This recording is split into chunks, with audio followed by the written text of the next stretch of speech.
សាច់រឿងចាប់ផ្ដើមនៅពេលដែលក្មេងប្រុសម្នាក់ឈ្មោះមីណាតូរៀបចំទីសក្ការៈជាមួយនឹងជីតារបស់គាត់ពួកគេបានដាក់នំមួយចំនួននៅលើធ្នើហើយមីណាតូមានការភ្ញាក់ផ្អើលយ៉ាងខ្លាំងនៅពេលដែលមានអ្វីមួយបានយកនំទាំងនោះមីណាតូឃើញថាវាជាក្មេងស្រីតូចម្នាក់ហើយនាងបានបាត់ខ្លួនយ៉ាងអាតកំបាំងមីណាតូមានការភ័យរន្ធត់ហើយជីតារបស់គាត់រីករាយដែលទីបំផុតមីណាតូអាចមើលឃើញពួកគ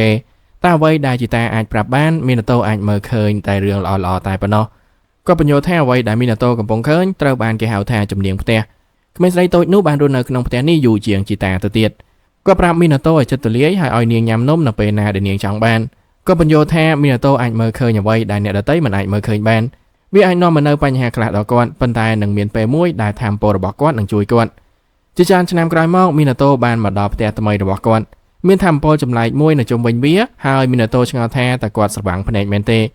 ភ្លាមៗពេលដែលគាត់ប៉ះទ្វារខាងមុខថាមពលនោះហាក់ដូចជាបែកខ្ចាត់ខ្ចាយក្រដាសដែលមានគូផែនទីនៅលើនោះត្រូវបានខ្យល់បក់ចេញទៅហើយវាបានធ្លាក់ទៅលើទីសក្ការៈបូជាមួយកន្លែងនៅក្នុងព្រៃថាមពលមួយបានផ្ទុះចេញពីទីសក្ការៈនោះហើយភ្នែកអាចកំបាំងមួយក៏បានបើកឡើងមីណាតូមានការភ្ញាក់ផ្អើលយ៉ាងខ្លាំងចំពោះទំហំផ្ទះថ្មីរបស់គាត់ប៉ុន្តែគាត់អាចដឹងបានថាវាត្រូវការការថែទាំខ្លះនៅពេលដែលគាត់សម្អាតផ្ទះមីណាតូបាននិយាយទូរស័ព្ទជាមួយម្ដាយរបស់គាត់អំពីរបៀបដែលគាត់ទទួលបានកន្លែងនេះសាច់ញាតិឆ្ងាយម្នាក់បានសាងសង់ផ្ទះនេះសម្រាប់ពេលចូលនិវត្តន៍របស់ពួកគេប៉ុន្តែពួកគេបានស្លាប់មុនពេលនោះគ្មាននរណាម្នាក់រស់នៅទីនេះអស់រយៈពេល2ឆ្នាំមកហើយមីណាតូបានត្រឹមតែឆ្ងល់ថាហេតុអ្វីបានជាគ្មាននរណាម្នាក់ព្យាយាមទិញផ្ទះនេះម្ដាយរបស់គាត់បញ្យល់ថាមានមនុស្សមួយចំនួនបានមកមើលផ្ទះនេះដែរប៉ុន្តែមានអ្វីមួយបានធ្វើឲ្យពួកគេផ្លាស់ប្ដូរចិត្តរបស់ពួកគេមីណាតូឆ្ងល់ថាតើផ្ទះនេះត្រូវបណ្ដាសាមែនទេហើយយើងឃើញថាអាប់អាតកំបាំងនោះកំពុងតែសម្លឹងមើលអក្សររបស់មីណាតូនៅខាងក្រៅមីណាតូបានរកឃើញផ្កាមួយចំនួននៅលើដីគាត់ឆ្ងល់ថាតើអ្នកណាដាក់វានៅទីនេះហើយគាត់សម្គាល់ឃើញអ្វីមួយចម្លែកនៅក្នុងកំពតព្រៃនៅថ្ងៃបន្ទាប់មីណាតូអរគុណអ្នកថែសួនសម្រាប់ការជួសជុលទីធ្លាខាងក្រោយផ្ទះរបស់គាត់មីណាតូបញ្យល់ថាគាត់នឹងមិននៅទីនេះយូរទេដូច្នេះគាត់មិនចង់ផ្លាស់ប្ដូរច្រើនពេកឡើយរំពេចនោះអាប់អាតកំបាំងនោះបានអណ្ដែតមកទុំលើស្មារបស់អ្នកថែសួនហើយគាត់ក៏មានអារម្មណ៍ឈឺចាប់បន្តិចក្តារមួយសន្លឹករបស់មីណាតូបានប៉ើងទៅទុំដៃប្រុសនោះហើយការឈឺចាប់ក៏បានបាត់ទៅវិញមីណាតូបានសម្គាល់ឃើញអ្វីមួយចម្លែកពីព្រោះអក្សរដែលគាត់បានសរសេរបានរលុបបាត់ជាបន្តបន្ទាប់មួយថ្ងៃក្រោយមកមីណាតូបានឃើញថាមាននរណាម្នាក់បានទុកផ្លែបឺរីមួយចំនួនចោលនៅក្នុងទីធ្លាខាងក្រោយផ្ទះរបស់គាត់ក៏បានឃើញសត្វអាចកំបាំងមួយហើយគាត់គិតឡើងវិញអំពីពេលដែលគាត់បានឃើញជំនាញផ្ទះនៅពេលដែលគាត់នៅក្មេងស្រីតូចនោះធ្លាប់ទុកអំណោយឲ្យគាត់បែបនេះដូច្នេះមីណាតូក៏ដឹងពីអ្វីដែលកំពុងកើតឡើងគាត់ពេញចិត្តនឹងអ្វីដែលវិញ្ញាណថ្មីនេះកំពុងធ្វើដូច្នេះគាត់ក៏ទៅរកអំណោយថ្លែងអំណរគុណមីណាតូបានថ្វាយរបស់របរជាច្រើនហើយវិញ្ញាណនោះក៏បង្ហាញខ្លួនមីណាតូឆ្ងល់ថាតើវាជាឆ្កែយក្សមែនទេហើយវិញ្ញាណនោះនិយាយថាវានឹងចូលទៅក្នុងផ្ទះឥឡូវនេះមីណាតូមានការភ្ញាក់ផ្អើលព្រោះគាត់មិនដែលឮឆ្កែនិយាយពីមុនមកទេ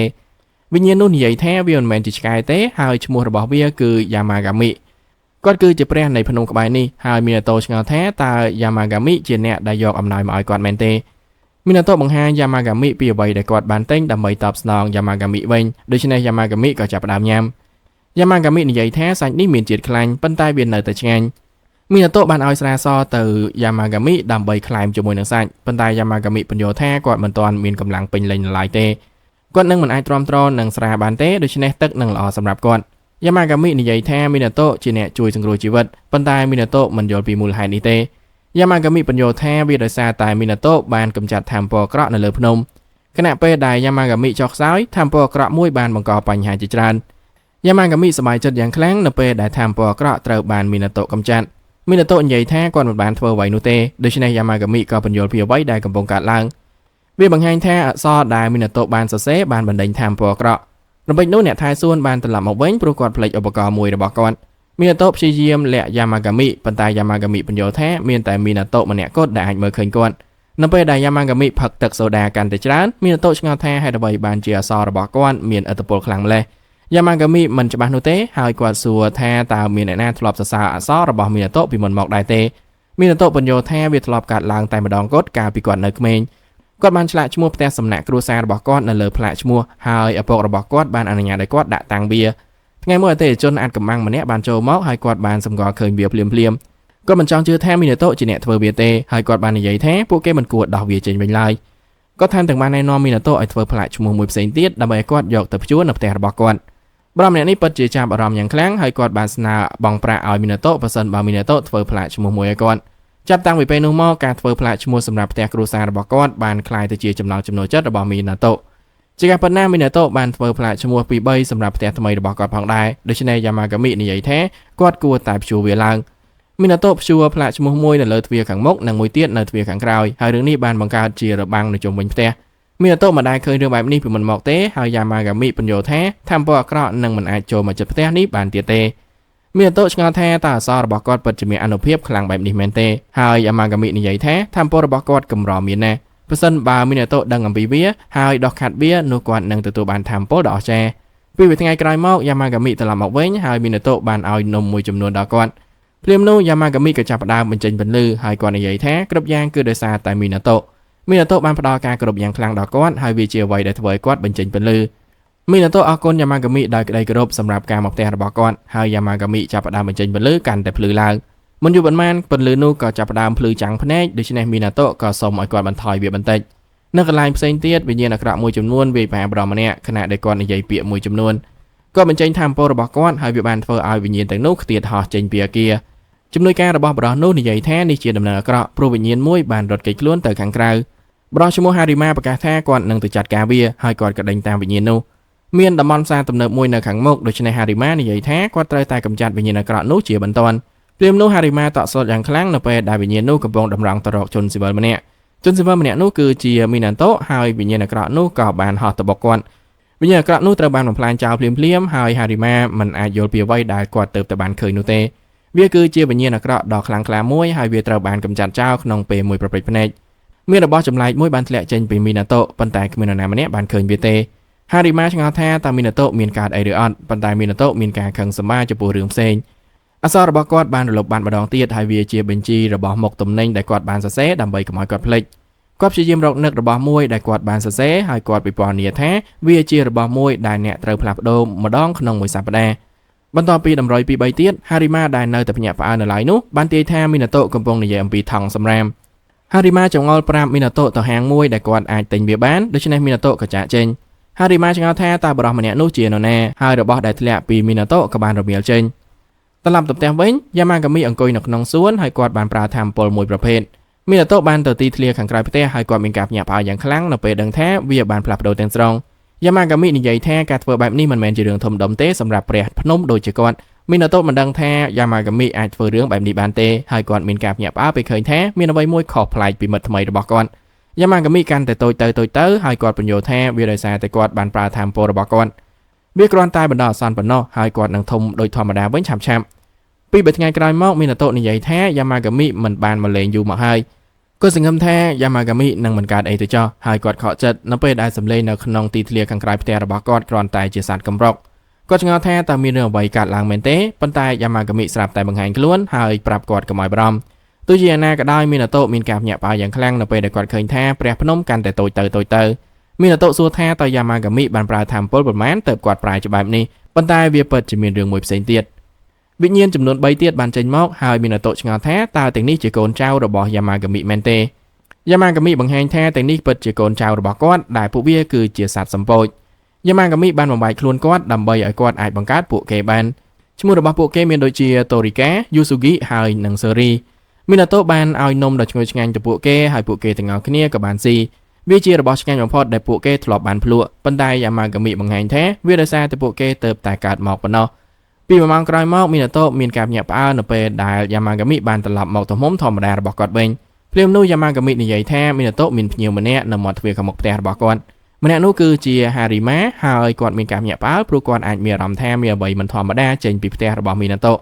គាត់ពិបាកយល់ពីអ្វីដែលកំពុងកើតឡើងហើយគាត់ឆ្ងល់ថាតើទីនេះជាទឹកដីពិសិដ្ឋប្រភេទណាមួយឬអត់មីណាតូអញ្ជើញហារីម៉ាចូលទៅក្នុងហើយហារីម៉ាមិនខ្ជះខ្ជាយពេលវេលានោះទេគាត់សួរមីណាតូត្រង់ថាតើវាជាថាមពលរបស់គាត់មែនទេដែលបានកម្ចាត់វិញ្ញាណអាក្រក់កាលពីថ្ងៃមុន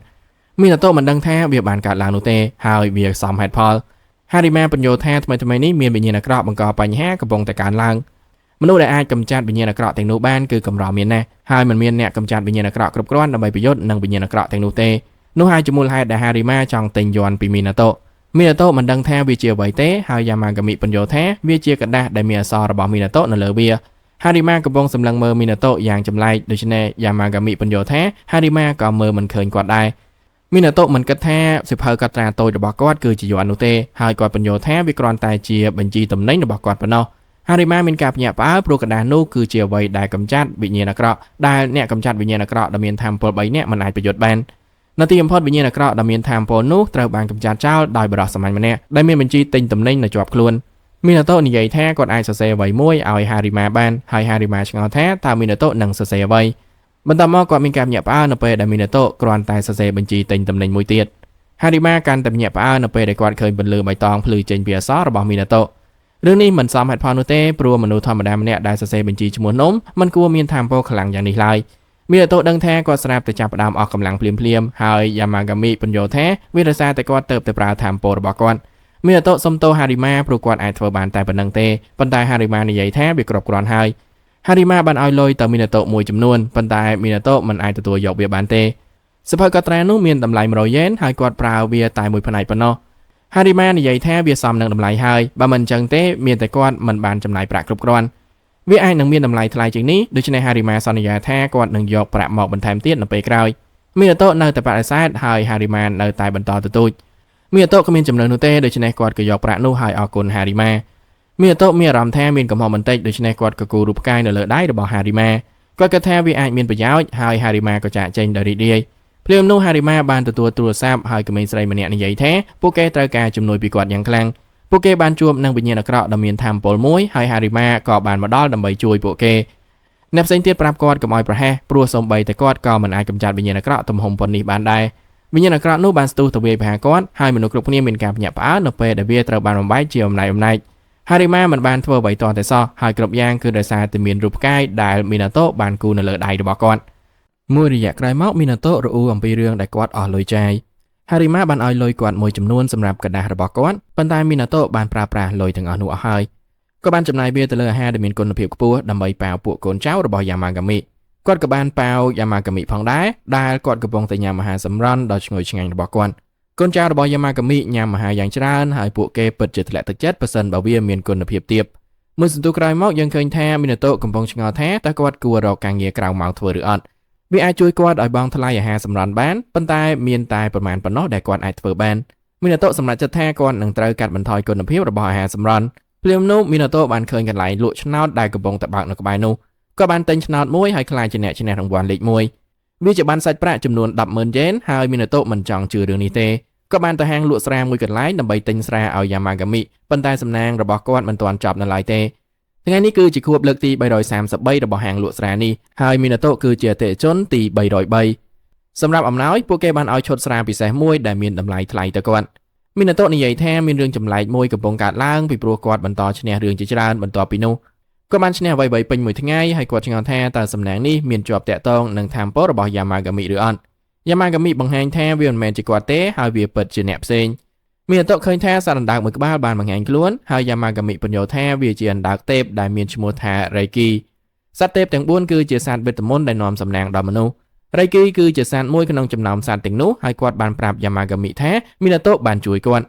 ់មីណាតូមិនដឹងថារៃគីកំពុងតែនិយាយពីអ្វីទេហើយគាត់ឆ្ងល់ថាតើអណ្ដើកចំណាស់នេះកំពុងយកច្រឡំគាត់ជាមួយអ្នកផ្សេងឬអត់យ៉ាម៉ាហ្គាមីបញ្យល់ថាវាគឺជាពេលដែលមីណាតូបានកម្ចាត់វិញ្ញាណអាក្រក់នៅក្នុងទីក្រុងបាល់ចម្លែកដែលរមៀលចេញនោះគឺតាមពិតជារៃគីឥឡូវនេះសំណាងរបស់មីណាតូគឺដោយសារតែមានថាមពលរបស់រៃគីនោះឯងព្រាមនោះមីណាតូបានទទួលទូរស័ព្ទពីម្ដាយរបស់គាត់ដែលនាងកំពុងរំភើបយ៉ាងខ្លាំងមីណាតូបានចូលរួមក្នុងកម្មវិធីចាប់រង្វាន់មុនពេលគាត់ផ្លាស់ចេញពីផ្ទះហើយវាបង្ហាញថាគាត់បានឈ្នះវាគឺជារង្វាន់ដ៏ធំចំនួន1 លានយ៉េនមីណាតូភ្ញាក់ផ្អើលយ៉ាងខ្លាំងហើយគាត់បានអរគុណដល់អណ្ដើកទេពយ៉ាម៉ាហ្គាមីបង្ហាញថាវាហាក់ដូចជារៃគីចង់រស់នៅក្នុងស្រះទឹកនៅក្នុងទីធ្លាខាងក្រោយផ្ទះរបស់មីណាតូឆ្ងល់ថាតើយ៉ាម៉ាហ្គាមីនឹងយល់ព្រមជាមួយរឿងនេះឬអត់ប៉ុន្តែគាត់និយាយថាវាជាសួនច្បាររបស់មីណាតូជំរើសគឺជារបស់មីណាតូដូច្នេះមីណាតូនិយាយថាគាត់គ្មានបញ្ហានោះទេរៃគីរីករាយពេលបានឮថាគាត់អាចស្នាក់នៅបានហើយគាត់ក៏ធ្វើដូចជាផ្ទះរបស់ខ្លួនឯងថ្ងៃមួយមីណាតូសួរថាតើរៃគីចង់ផឹកស្រាដែរទេហើយរៃគីបង្ហាញកាយវិការយ៉ាងច្បាស់ថាគាត់ចង់ផឹករៃគីចាប់ផ្ដើមផឹកស្រាយ៉ាងឆ្ងាញ់ហើយមីណាតូប្រាប់គាត់ឲ្យផឹកតាមសប្បាយភ្លាមនោះស្លឹកឈើមួយបានលេចឡើងហើយមីណាតូឃើញថាវាពោពេញទៅដោយគ្រាប់ពូជយ៉ាម៉ាហ្គាមីនិយាយថាវាជាអំណោយពីរៃគីដូច្នេះមីណាតូមានគម្រោងដាំវានៅកន្លែងណាមួយនៅក្នុងសួនច្បារយ៉ាម៉ាហ្គាមីបញ្យល់ថាពួកវានឹងដុះខ្ពស់ណាស់ហើយពួកគេក៏បានជ្រើសរើសកន្លែងដាំវាមីណាតូឆ្ងល់ថាតើវាជាគ្រាប់ពូជប្រភេទអ្វីហើយយ៉ាម៉ាហ្គាមីនិយាយថានោះជាសំណួរដែលគាត់គួរសួរមុនពេលដាំវាយ៉ាម៉ាហ្គាមីនិយាយថាមីណាតូនឹងដឹងឆាប់ៗនេះហើយគាត់និយាយថាមីណាតូគួរតែរងចាំមើលវា ក្រោយមកមីណាតូបានយកនំខូឃីបន្ថែមទៀតមកឲ្យសត្វសំពោចហើយក៏មានការភ្ញាក់ផ្អើលខណៈដែលមានសត្វផ្សេងទៀតសួរថាតើពួកគេអាចញ៉ាំនំខូឃីខ្លះបានដែរទេយ៉ាម៉ាកាមីនិយាយស្វាគមន៍ទៅមិត្តចាស់របស់គាត់ហើយនិយាយថាឈ្មោះរបស់ពួកគេគឺហ្វូជីនហើយនិងរ៉ៃជីនមីណាតូធ្លាប់ឮឈ្មោះទាំងនេះពីមុនមកហើយគាត់ឆ្ងល់ថាតើវាពិតជាឈ្មោះរបស់ពួកគេមែនឬអត់យ៉ាម៉ាកាមីបញ្ជាក់ថាវាជាឈ្មោះដែលត្រូវបានគេបង្ហាញនៅក្នុងរមូរនិងគំនូរអស់ជាច្រើនឆ្នាំមកហើយពួកគេហាក់ដូចជារស់រាយណាស់ដូច្នេះមីណាតូប្រាប់ពួកគេថាពួកគេអាចញ៉ាំនំខូឃីបានខណៈពេលដែលពួកគេកំពុងញ៉ាំពួកគេឆ្ងល់ថាតើយ៉ាម៉ាកាមីអាចនៅរស់បានដល់របៀបណាក៏ពិតជាខ្សោយណាស់នៅពេលដែលពួកគេបានលឺអំពីគាត់លើកចុងក្រោយហើយពួកគេគិតថាជីវិតរបស់គាត់បានបញ្ចប់ហើយយ៉ាម៉ាកាមីនិយាយថាគាត់នៅឆ្ងាយពីការស្លាប់ហើយវានឹងត្រូវការច្រើនជាងនោះទៅទៀតដើម្បីកម្ចាត់គាត់សត្វសំពោចមិនចង់ចែករំលែកនំខូឃីរបស់ពួកគេទេហើយពួកគេឆ្ងល់ថាតើអ្នកទាំងពីរនេះកំពុងធ្វើអ្វីនៅទីនេះពួកគេបញ្យល់ថាពួកគេបានលឺអំពីតំបន់នេះកាន់តែងាយស្រួលរស់នៅដូច្នេះពួកគេក៏មកមើលវាគឺដូចជាពាក្យចចាមរ៉ាមនិយាយអញ្ចឹងកន្លែងនេះស្អាតហើយនឹងមានភាពកក់ក្ដៅពួកគេសម្គាល់ឃើញអណ្ដើកកំពុងចាប់ផ្ដើមស្វឹងដូច្នេះមីណាតូក៏បានឲ្យស្រាដល់ពួកគេដែរមួយសន្ទុះក្រោយមកពួកគេបានឆ្អែតហើយមីណាតូរីករាយដែលពួកគេចូលចិត្តវាហ្វូជីនចូលចិត្តស្រាយ៉ាងខ្លាំងរហូតដល់គាត់មានគំនិតមួយដើម្បីជាការអរគុណគាត់នឹងអនុញ្ញាតឲ្យមីណាតូប្រើថាមពលរបស់គាត់បន្តិចមិនពេលមីណាតូអាចឆ្លើយតបបានហ្វូជីនបានចាប់ផ្ដើមផ្ទេរថាមពលរបស់គាត់រួចទៅហើ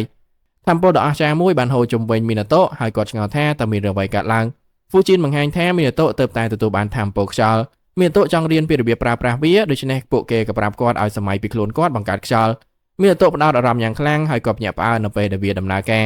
វានៅតែជាខ្យល់បក់ខ្សោយដូច្នេះអ្នកផ្សេងទៀតប្រាប់គាត់ថាគាត់នឹងត្រូវវឹកហាត់នៅកន្លែងផ្សេងទៀតហារីម៉ាបានជួបនឹងវិញ្ញាណអាក្រក់មួយទៀតគាត់បានប្រើរូបផ្កាយរបស់មីណាតូហើយអាចកម្ចាត់វិញ្ញាណអាក្រក់បានយ៉ាងងាយស្រួលជាកសោរូបផ្កាយកំពុងតែរលត់បាត់ទៅវិញហើយថាមពលរបស់វាក៏ស្ទើរតែបាត់ទៅផងដែររូបនេះអនុញ្ញាតឲ្យគាត់កម្ចាត់វិញ្ញាណអាក្រក់បានយ៉ាងងាយស្រួលដូច្នេះគាត់មិនចង់ជឿថាមីណាតូមានថាមពលខ្លាំងបែបនេះទេនៅពេលនោះសហការីរបស់ហារីម៉ាឈ្មោះថាអ៊ីឈីជូក៏បានស្រែកដោយភាពភ័យរន្ធត់អ៊ីឈីជូស្រែកដាក់ដៃគូរបស់គាត់ឈ្មោះហូរីកាវ៉ាព្រោះនាងគួរតែជួយគាត់វាយូរពេលទៅហើយខណៈដែលវិញ្ញាណអាក្រក់ចូលមកបញ្ចប់ជីវិតរបស់គាត់ប៉ុន្តែហារីម៉ាបានមកជួយសង្គ្រោះគាត់ទាន់ពេលអ្នកផ្សេងទៀតមានការភ្ញាក់ផ្អើលយ៉ាងខ្លាំងចំពោះរបៀបដែលហារីម៉ាអាចកម្ចាត់វិញ្ញាណអាក្រក់បានយ៉ាងងាយស្រួលហើយអ៊ីឈីជូសម្គាល់ឃើញกระดาษដែលហារីម៉ាកំពុងតែកាន់ក្រោយមកហូរីកាវ៉ាសុំទោសចំពោះការភាំងអ៊ីឈីជូប្រាប់នាងឲ្យនៅស្ងៀមហើយគាត់គ្រាន់តែចង់ដឹងថាតើនាងបានរកឃើញពីអ្វីដែលពួកគេបានពិភាក្សាគ្នាមុននេះឬអត់អ៊ីឈីជូបានសម្គាល់ឃើញថាហារីម៉ាកាន់តែខ្លាំងជាងមុននាពេលថ្មីៗនេះដូច្នេះគាត់ចង់ស្វែងរកកន្លែងដែលហារីម៉ាទទួលបានកระดาษបញ្ជីមុខតំណែងនោះហូរីកាវ៉ារកមិនឃើញអ្វីទេហើយនាងគ្រាន់តែដឹងថាមាននរណាម្នាក់បានឲ្យវាទៅហារីម៉ារឿងនេះធ្វើឲ្យអ៊ីឈីជូខឹងហើយគាត់និយាយថានាងគ្មានប្រយោជន៍នោះទេហូរីកាវ៉ាមិនបានធ្វើឲ្យអ្វីៗប្រសើរឡើងទេខណៈដែលនាងឆ្ងល់ថាហេតុអ្វីបានជាអ៊ីឈីជូស្អប់ហារីម៉ាខ្លាំងបែបនេះរឿងតែមួយគត់ដែលនាងអាចគិតឃើញគឺថាអ៊ីឈីជូចំណែននឹងថាមពលរបស់ហារីម៉ាហូរីកាវ៉ាបានរត់ចេញទៅហើយអ៊ីឈីជូប្រកាសថាគាត់នឹងមិនចាញ់ហារីម៉ាឡើយមិនថាមានរឿងអ្វីកើតឡើងក៏ដោយក្រោយមកមីណាតូនិយាយថាគាត់រីករាយដែលភ្លៀងរាំងយ៉ាម៉ាកាមីរំលឹកគាត់ថាភ្លៀងមិនប៉ះពាល់ដល់សួនច្បារទេព្រោះវាគឺជាដីពិសិដ្ឋភ្លាមនោះមីណាតូសង្កេតឃើញថាគ្រាប់ពូជដែលគាត់បានដាក់ដាំនោះបានដុះឡើងច្រើនវាគ្មានសូម្បីតែពន្លកមួយកាលពីថ្ងៃមុនដូច្នេះវាកំពុងលូតលាស់យ៉ាងលឿនយ៉ាម៉ាកាមីបង្ហាញថាវាជាដើមឈើពិសិដ្ឋនៃផ្ទះនេះហើយវាត្រូវបានគេហៅថាគូស៊ូណូគីបន្ទាប់ពីស្រោចទឹករុក្ខជាតិបន្តិចមីណាតូបានឲ្យនំមួយពីស្រុកកំណើតរបស់គាត់ទៅយ៉ាម៉ាកាមីពួកវាត្រូវបានគេហៅថានំប៉័ងក្តៅហើយយ៉ាម៉ាកាមីចូលចិត្តវាណាស់មីណាតូសូមឲ្យម្ដាយរបស់គាត់ផ្ញើរបស់របរមួយចំនួនមកឲ្យគាត់ហើយក៏មានសម្លៀកបំពាក់មួយចំនួនផងដែរអាវរងានេះធ្វើឲ្យយ៉ាម៉ាកាមីឆ្ងល់ថាតើមីណាតូមានកម្រងឡើងភ្នំមែនទេមីណាតូបង្ហាញថាគាត់ពិតជាកំពុងគិតអំពីការឡើងភ្នំរបស់យ៉ាម៉ាកាមីជាព្រះភ្នំដូច្នេះមីណាតូចង់គោរពភ្នំរបស់យ៉ាម៉ាកាមីឲ្យបានត្រឹមត្រូវយ៉ាម៉ាកាមីព្រមានគាត់ថាការឡើងភ្នំនោះមិនមែនជាការឡើងភ្នំងាយស្រួលនោះទេមីណាតូដឹងរឿងនេះរួចហើយដែលជាមូលហេតុដែលគាត់ត្រូវការសម្ភារៈរឹងមាំមួយចំនួនបន្ទាប់មកយ៉ាម៉ាកាមីបញ្យល់ថាមានទីសក្ការៈតូចមួយនៅពាក់កណ្ដាលភ្នំវាមិនគួរពិបាកពេកទេក្នុងការឡើងទៅដល់ត្រឹមនោះដូច្នេះគាត់និយាយថាមីណាតូគួរតែទៅទីនោះមីណាតូយល់ស្របដូច្នេះយ៉ាម៉ាកាមីក៏ប្រាប់គាត់អំពីអតីតកាលពីមុនមនុស្សធ្លាប់ទៅលេងភ្នំនោះគ្រប់ពេលប៉ុន្តែឥឡូវនេះវាស្ងាត់ជ្ងុំទាំងស្រុងយ៉ាម៉ាកាមីនៅតែមានការព្រួយបារម្ភបន្តិចដូច្នេះគាត់និយាយថាគាត់នឹងឲ្យកូនចៅរបស់គាត់ទៅជាមួយមីណាតូមួយរយៈក្រោយមកដំណើររបស់មីណាតូបានចាប់ផ្ដើមហើយវាពិបាកជាងការរំពឹងទុករបស់គាត់ទៅទៀតសម្ពោចពមៀនគាត់ឲ្យប្រយ័ត្នជំហានរបស់គាត់ហើយពួកគេបានលើកទឹកចិត្តគាត់ពួកគេប្រាប់គាត់ថាបន្ទាប់ពីគាត់ឆ្លងកាត់ទន្លេនេះនោះគាត់នឹងចិត្តទៅដល់ទីសក្ការៈហើយបន្ទាប់ពីឆ្លងកាត់ទន្លេរួចមីណាតូមានការភ្ញាក់ផ្អើលយ៉ាងខ្លាំងចំពោះអ្វីដែលគាត់បានឃើញមានដើមឈើធំមួយហើយទីសក្ការៈស្ថិតនៅក្បែរគល់ដើមឈើនោះវាជាទីសក្ការៈរបស់យ៉ាម៉ាកាមីប៉ុន្តែវាហាក់ដូចជារញ៉េរញ៉ៃបន្តិចសម្ពោចនិយាយថាយ៉ាម៉ាកាមីនឹងមិនខឹងមីណាតូទេបើសិនបើមីណាតូមិនបានសម្អាតទីសក្ការៈជាពិសេសដោយសារតែមីណាតូគោរពយ៉ាម៉ាកាមីយ៉ាងខ្លាំងពេលជួបផ្ទាល់ ទោះជាណាក៏ដោយមីណាតូមិនអាចខាត់ខ្លួនឯងបានទេដូច្នេះគាត់ក៏ចាប់ផ្ដើមសម្អាតជំវិញទីសក្ការៈដោយសារតែមានទីសក្ការៈនៅទីនេះទៅមនុស្សអាចគោរពបូជាយ៉ាម៉ាកាមីកាលពីអតីតកាលសម្ពោចមានការបំផុសកំណត់ដូច្នេះពួកគេក៏បានជួយមីណាតូមួយសន្ទុះក្រោយមកទីសក្ការៈក៏ត្រូវបានសម្អាតរួចរាល់ហើយពួកគេទាំងអស់គ្នាក៏អង្គុយញ៉ាំនំព្រមនោះពួកគេបានលឺសំឡេងដ៏គួរឲ្យខ្លាចមួយនៅពីចម្ងាយហើយសម្ពោចបានរត់ទៅរកសំឡេងនោះមីណាតូដើរតាមពួកគេហើយគាត់ឃើញអាប់ខ្មៅចម្លែកមួយគាត់ឆ្ងល់ថាតើវាជាអ្វីហើយសម្ពោចបញ្យល់ថាវាជាវិញ្ញាណអាក្រក់វាព្យាយាមវាយប្រហារពួកគេហើយសម្ពោចបង្ហាញថាវិញ្ញាណអាក្រក់កំពុងស្ថិតនរណាម្នាក់មានធាតុមិនបរិសុទ្ធគ្របដណ្ដប់លើតំបន់ទាំងមូលហើយសម្ពោចឆ្ងល់ថាតើមីណាតូអាចមើលឃើញវាឬអត់មីណាតូមើលមិនឃើញទេព្រោះគាត់អាចមើលឃើញតែរឿងល្អៗតែប៉ុណ្ណោះទោះជាណាក៏ដោយប្រសិនបើគាត់អាចមើលឃើញវានោះវាប្រកាសជាវិញ្ញាណអាក្រក់ខ្លាំងសម្ពោចបញ្យល់ថាដោយសារតែធាតុមិនបរិសុទ្ធនេះពួកគេមិនអាចចូលទៅចិត្តទៀតបាននោះទេមីណាតូចាំថាគាត់មានសភៅកត់ត្រារបស់គាត់ដូច្នេះគាត់ក៏រៀបចំប្រើវាគាត់បានចូលទៅចិត្តវិញ្ញាណអាក្រក់ហើយអ្នកផ្សេងទៀតប្រាប់គាត់ឲ្យប្រយ័ត្នមីណាតូស្ទើរតែមិនអាចគេចផុតពីការវាយប្រហារបានហើយគាត់ដឹងថាវានឹងមិនបានការនោះទេព្រមនោះគាត់ក៏នឹកឃើញកំណត់ដ៏អស្ចារ្យមួយគាត់បានបោះกระดาษជាច្រើនចេញពីសភៅកត់ត្រារបស់គាត់ទៅលើអាកាសហើយប្រើថាមពលខ្យល់សម្ពោចមានការភ្ញាក់ផ្អើលព្រោះគាត់កំពុងផ្សំថាមពលរបស់គាត់ខ្យល់បានបក់กระดาษទាំងអស់នោះហើយមីណាតូបានបញ្ជូនវាទៅរកវិញ្ញាណអាក្រក់វិញ្ញាណអាក្រក់ត្រូវបានបំផ្លាញហើយគ្រាប់បាល់មួយទៀតបានធ្លាក់ចេញពីវាគ្រប់គ្នាបោះសាទរហើយគ្រាប់បាល់នោះបានប្រែក្លាយទៅជាសត្វចម្លែកមួយ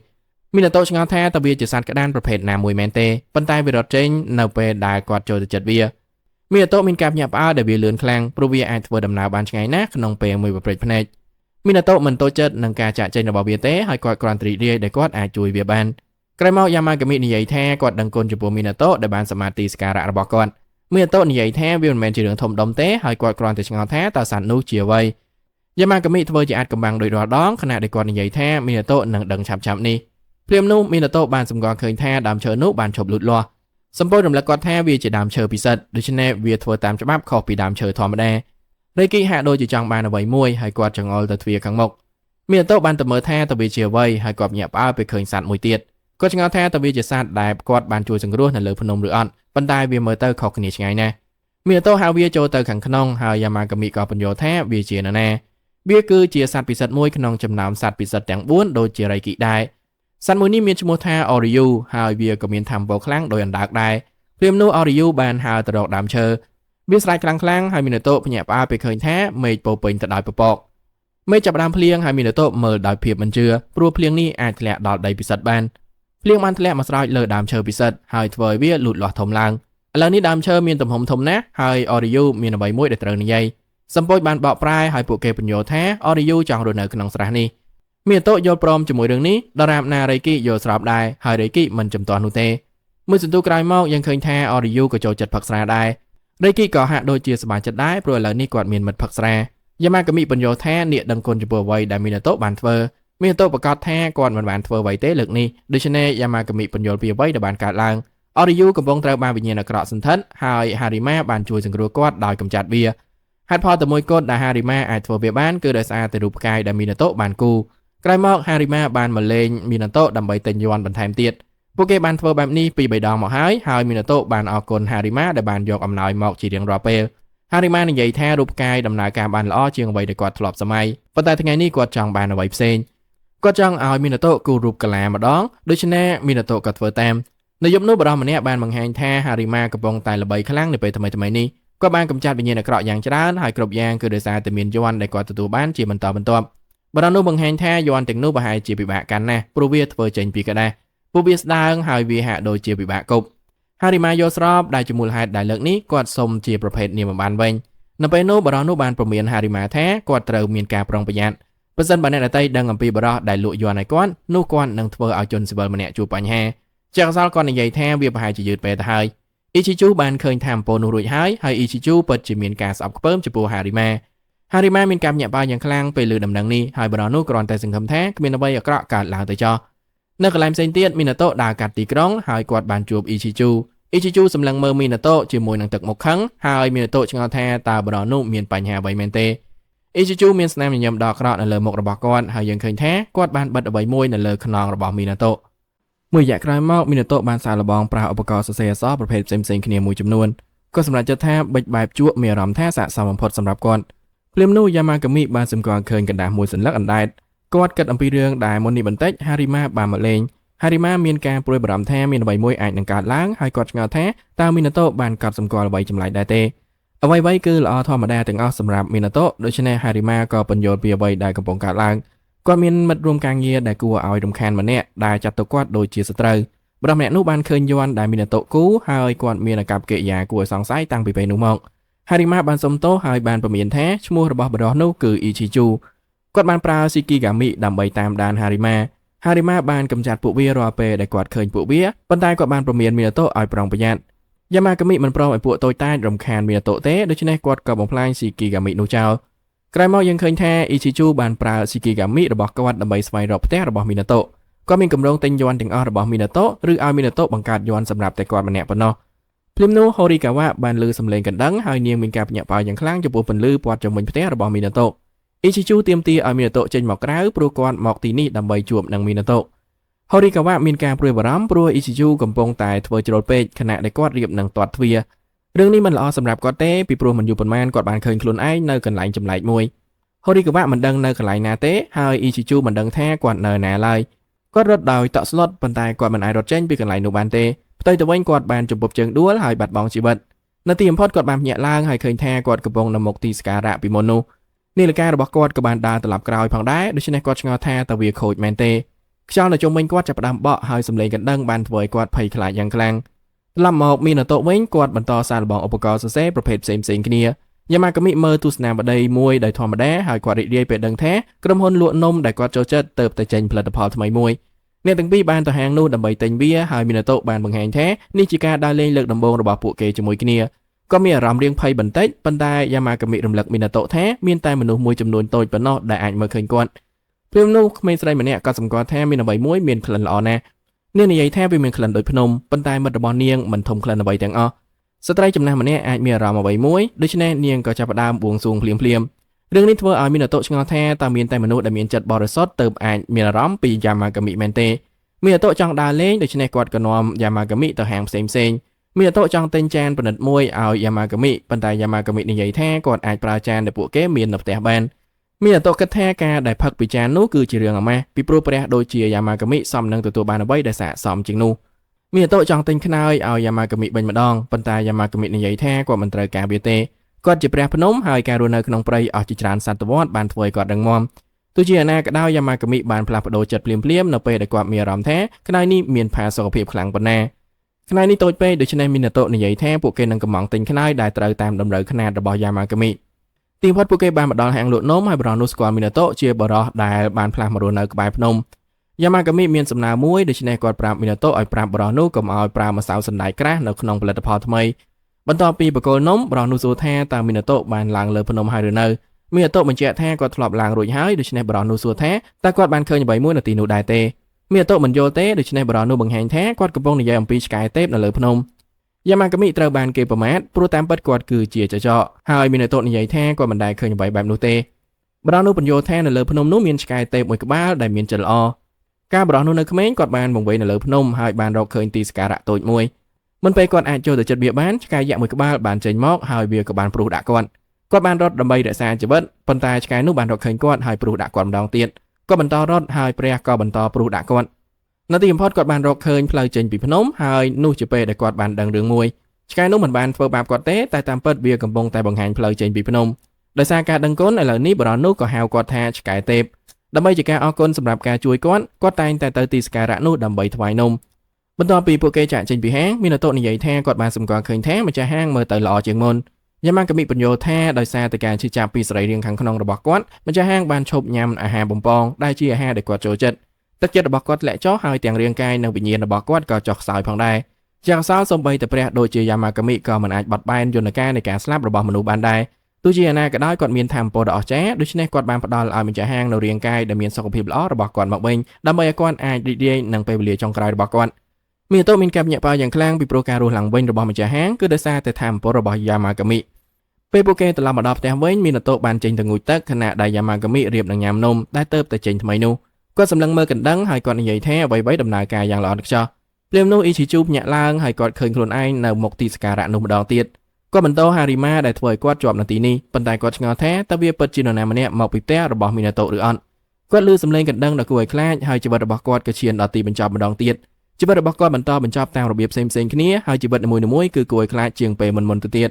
នៅទីបំផុតគាត់ក៏អស់កម្លាំងហើយគាត់ក៏អង្វរសូមឲ្យរឿងនេះបញ្ចប់រឿងនេះនាំឲ្យគាត់រស់ឡើងវិញហើយគាត់ឆ្ងល់ថាតើរឿងនេះនឹងកើតឡើងម្ដងទៀតជារៀងរហូតមែនទេលើកនេះគាត់សម្លឹងមើលទៅទីសក្ការៈហើយគាត់ចាប់ផ្ដើមសុំទោសគាត់សុំទោសចំពោះអ្វីគ្រប់យ៉ាងដែលគាត់បានធ្វើហើយគាត់អង្វរឲ្យគេនាំគាត់ត្រឡប់ទៅពិភពលោករបស់គាត់វិញគាត់បានដកយកទង្វើមិនគោរពណាមួយដែលគាត់ធ្លាប់បានបង្ហាញដល់ភ្នំនេះហើយគាត់បន្តអង្វរសុំការអភ័យទោសបន្ទាប់ពីអង្វរឥតឈប់ឈរអ៊ីស៊ីជូមានការភ្ញាក់ផ្អើលពេលដឹងថាគាត់ត្រូវបានបញ្ជូនត្រឡប់ទៅកាន់ពិភពលោកដើមវិញគាត់សួរហូរីកាវៈថាតើនាងបានរងចាំគាត់ត្រឡប់មកវិញប្រហែលថ្ងៃហើយប៉ុន្តែនាងមិនដឹងថាគាត់កំពុងនិយាយពីអ្វីទេពួកគេទៅតែមកដល់ទីនេះប្រហែលនាទីមុននេះប៉ុណ្ណោះហើយគ្មានអ្វីកើតឡើងឡើយកណ្ដឹងរបស់មីណាតូបក់តាមខ្យល់ហើយវាបង្កឲ្យមានអ្វីមួយនៅក្នុងចិត្តរបស់អ៊ីស៊ីជូឥឡូវនេះគាត់មានរបួសផ្លូវចិត្តធ្ងន់ធ្ងរតាក់ទងនឹងសម្លេងនោះដូច្នេះគាត់ក៏រត់ប្រាយោកណ្ដឹងនៅតែបន្លឺសម្លេងហើយយ៉ាម៉ាកាមីគ្រាន់តែប្រាប់ភ្ញៀវដែលមិនបានស្វាគមន៍ឲ្យចេញឲ្យឆ្ងាយគាត់ប្រាប់មីណាតូថានំមានរសជាតិឆ្ងាញ់ណាស់ហើយមីណាតូរីករាយដែលបានឮថាដំណើរកម្សាន្តតូចមួយរបស់ពួកគេសមតម្លៃគាត់បានងូតទឹកយ៉ាងស្រួលខ្លួនប៉ុន្តែគាត់និយាយថាគាត់នឹកទឹកក្តៅនៅផ្ទះរបស់គាត់យ៉ាម៉ាកាមីស្ដាប់ដោយយកចិត្តទុកដាក់ហើយគាត់ទទួលបានកំណត់មួយក្រោយមកមីណាតូមានការភ្ញាក់ផ្អើលពេលដឹងថាឥឡូវនេះមានប្រភពទឹកក្តៅនៅក្នុងសួនរបស់គាត់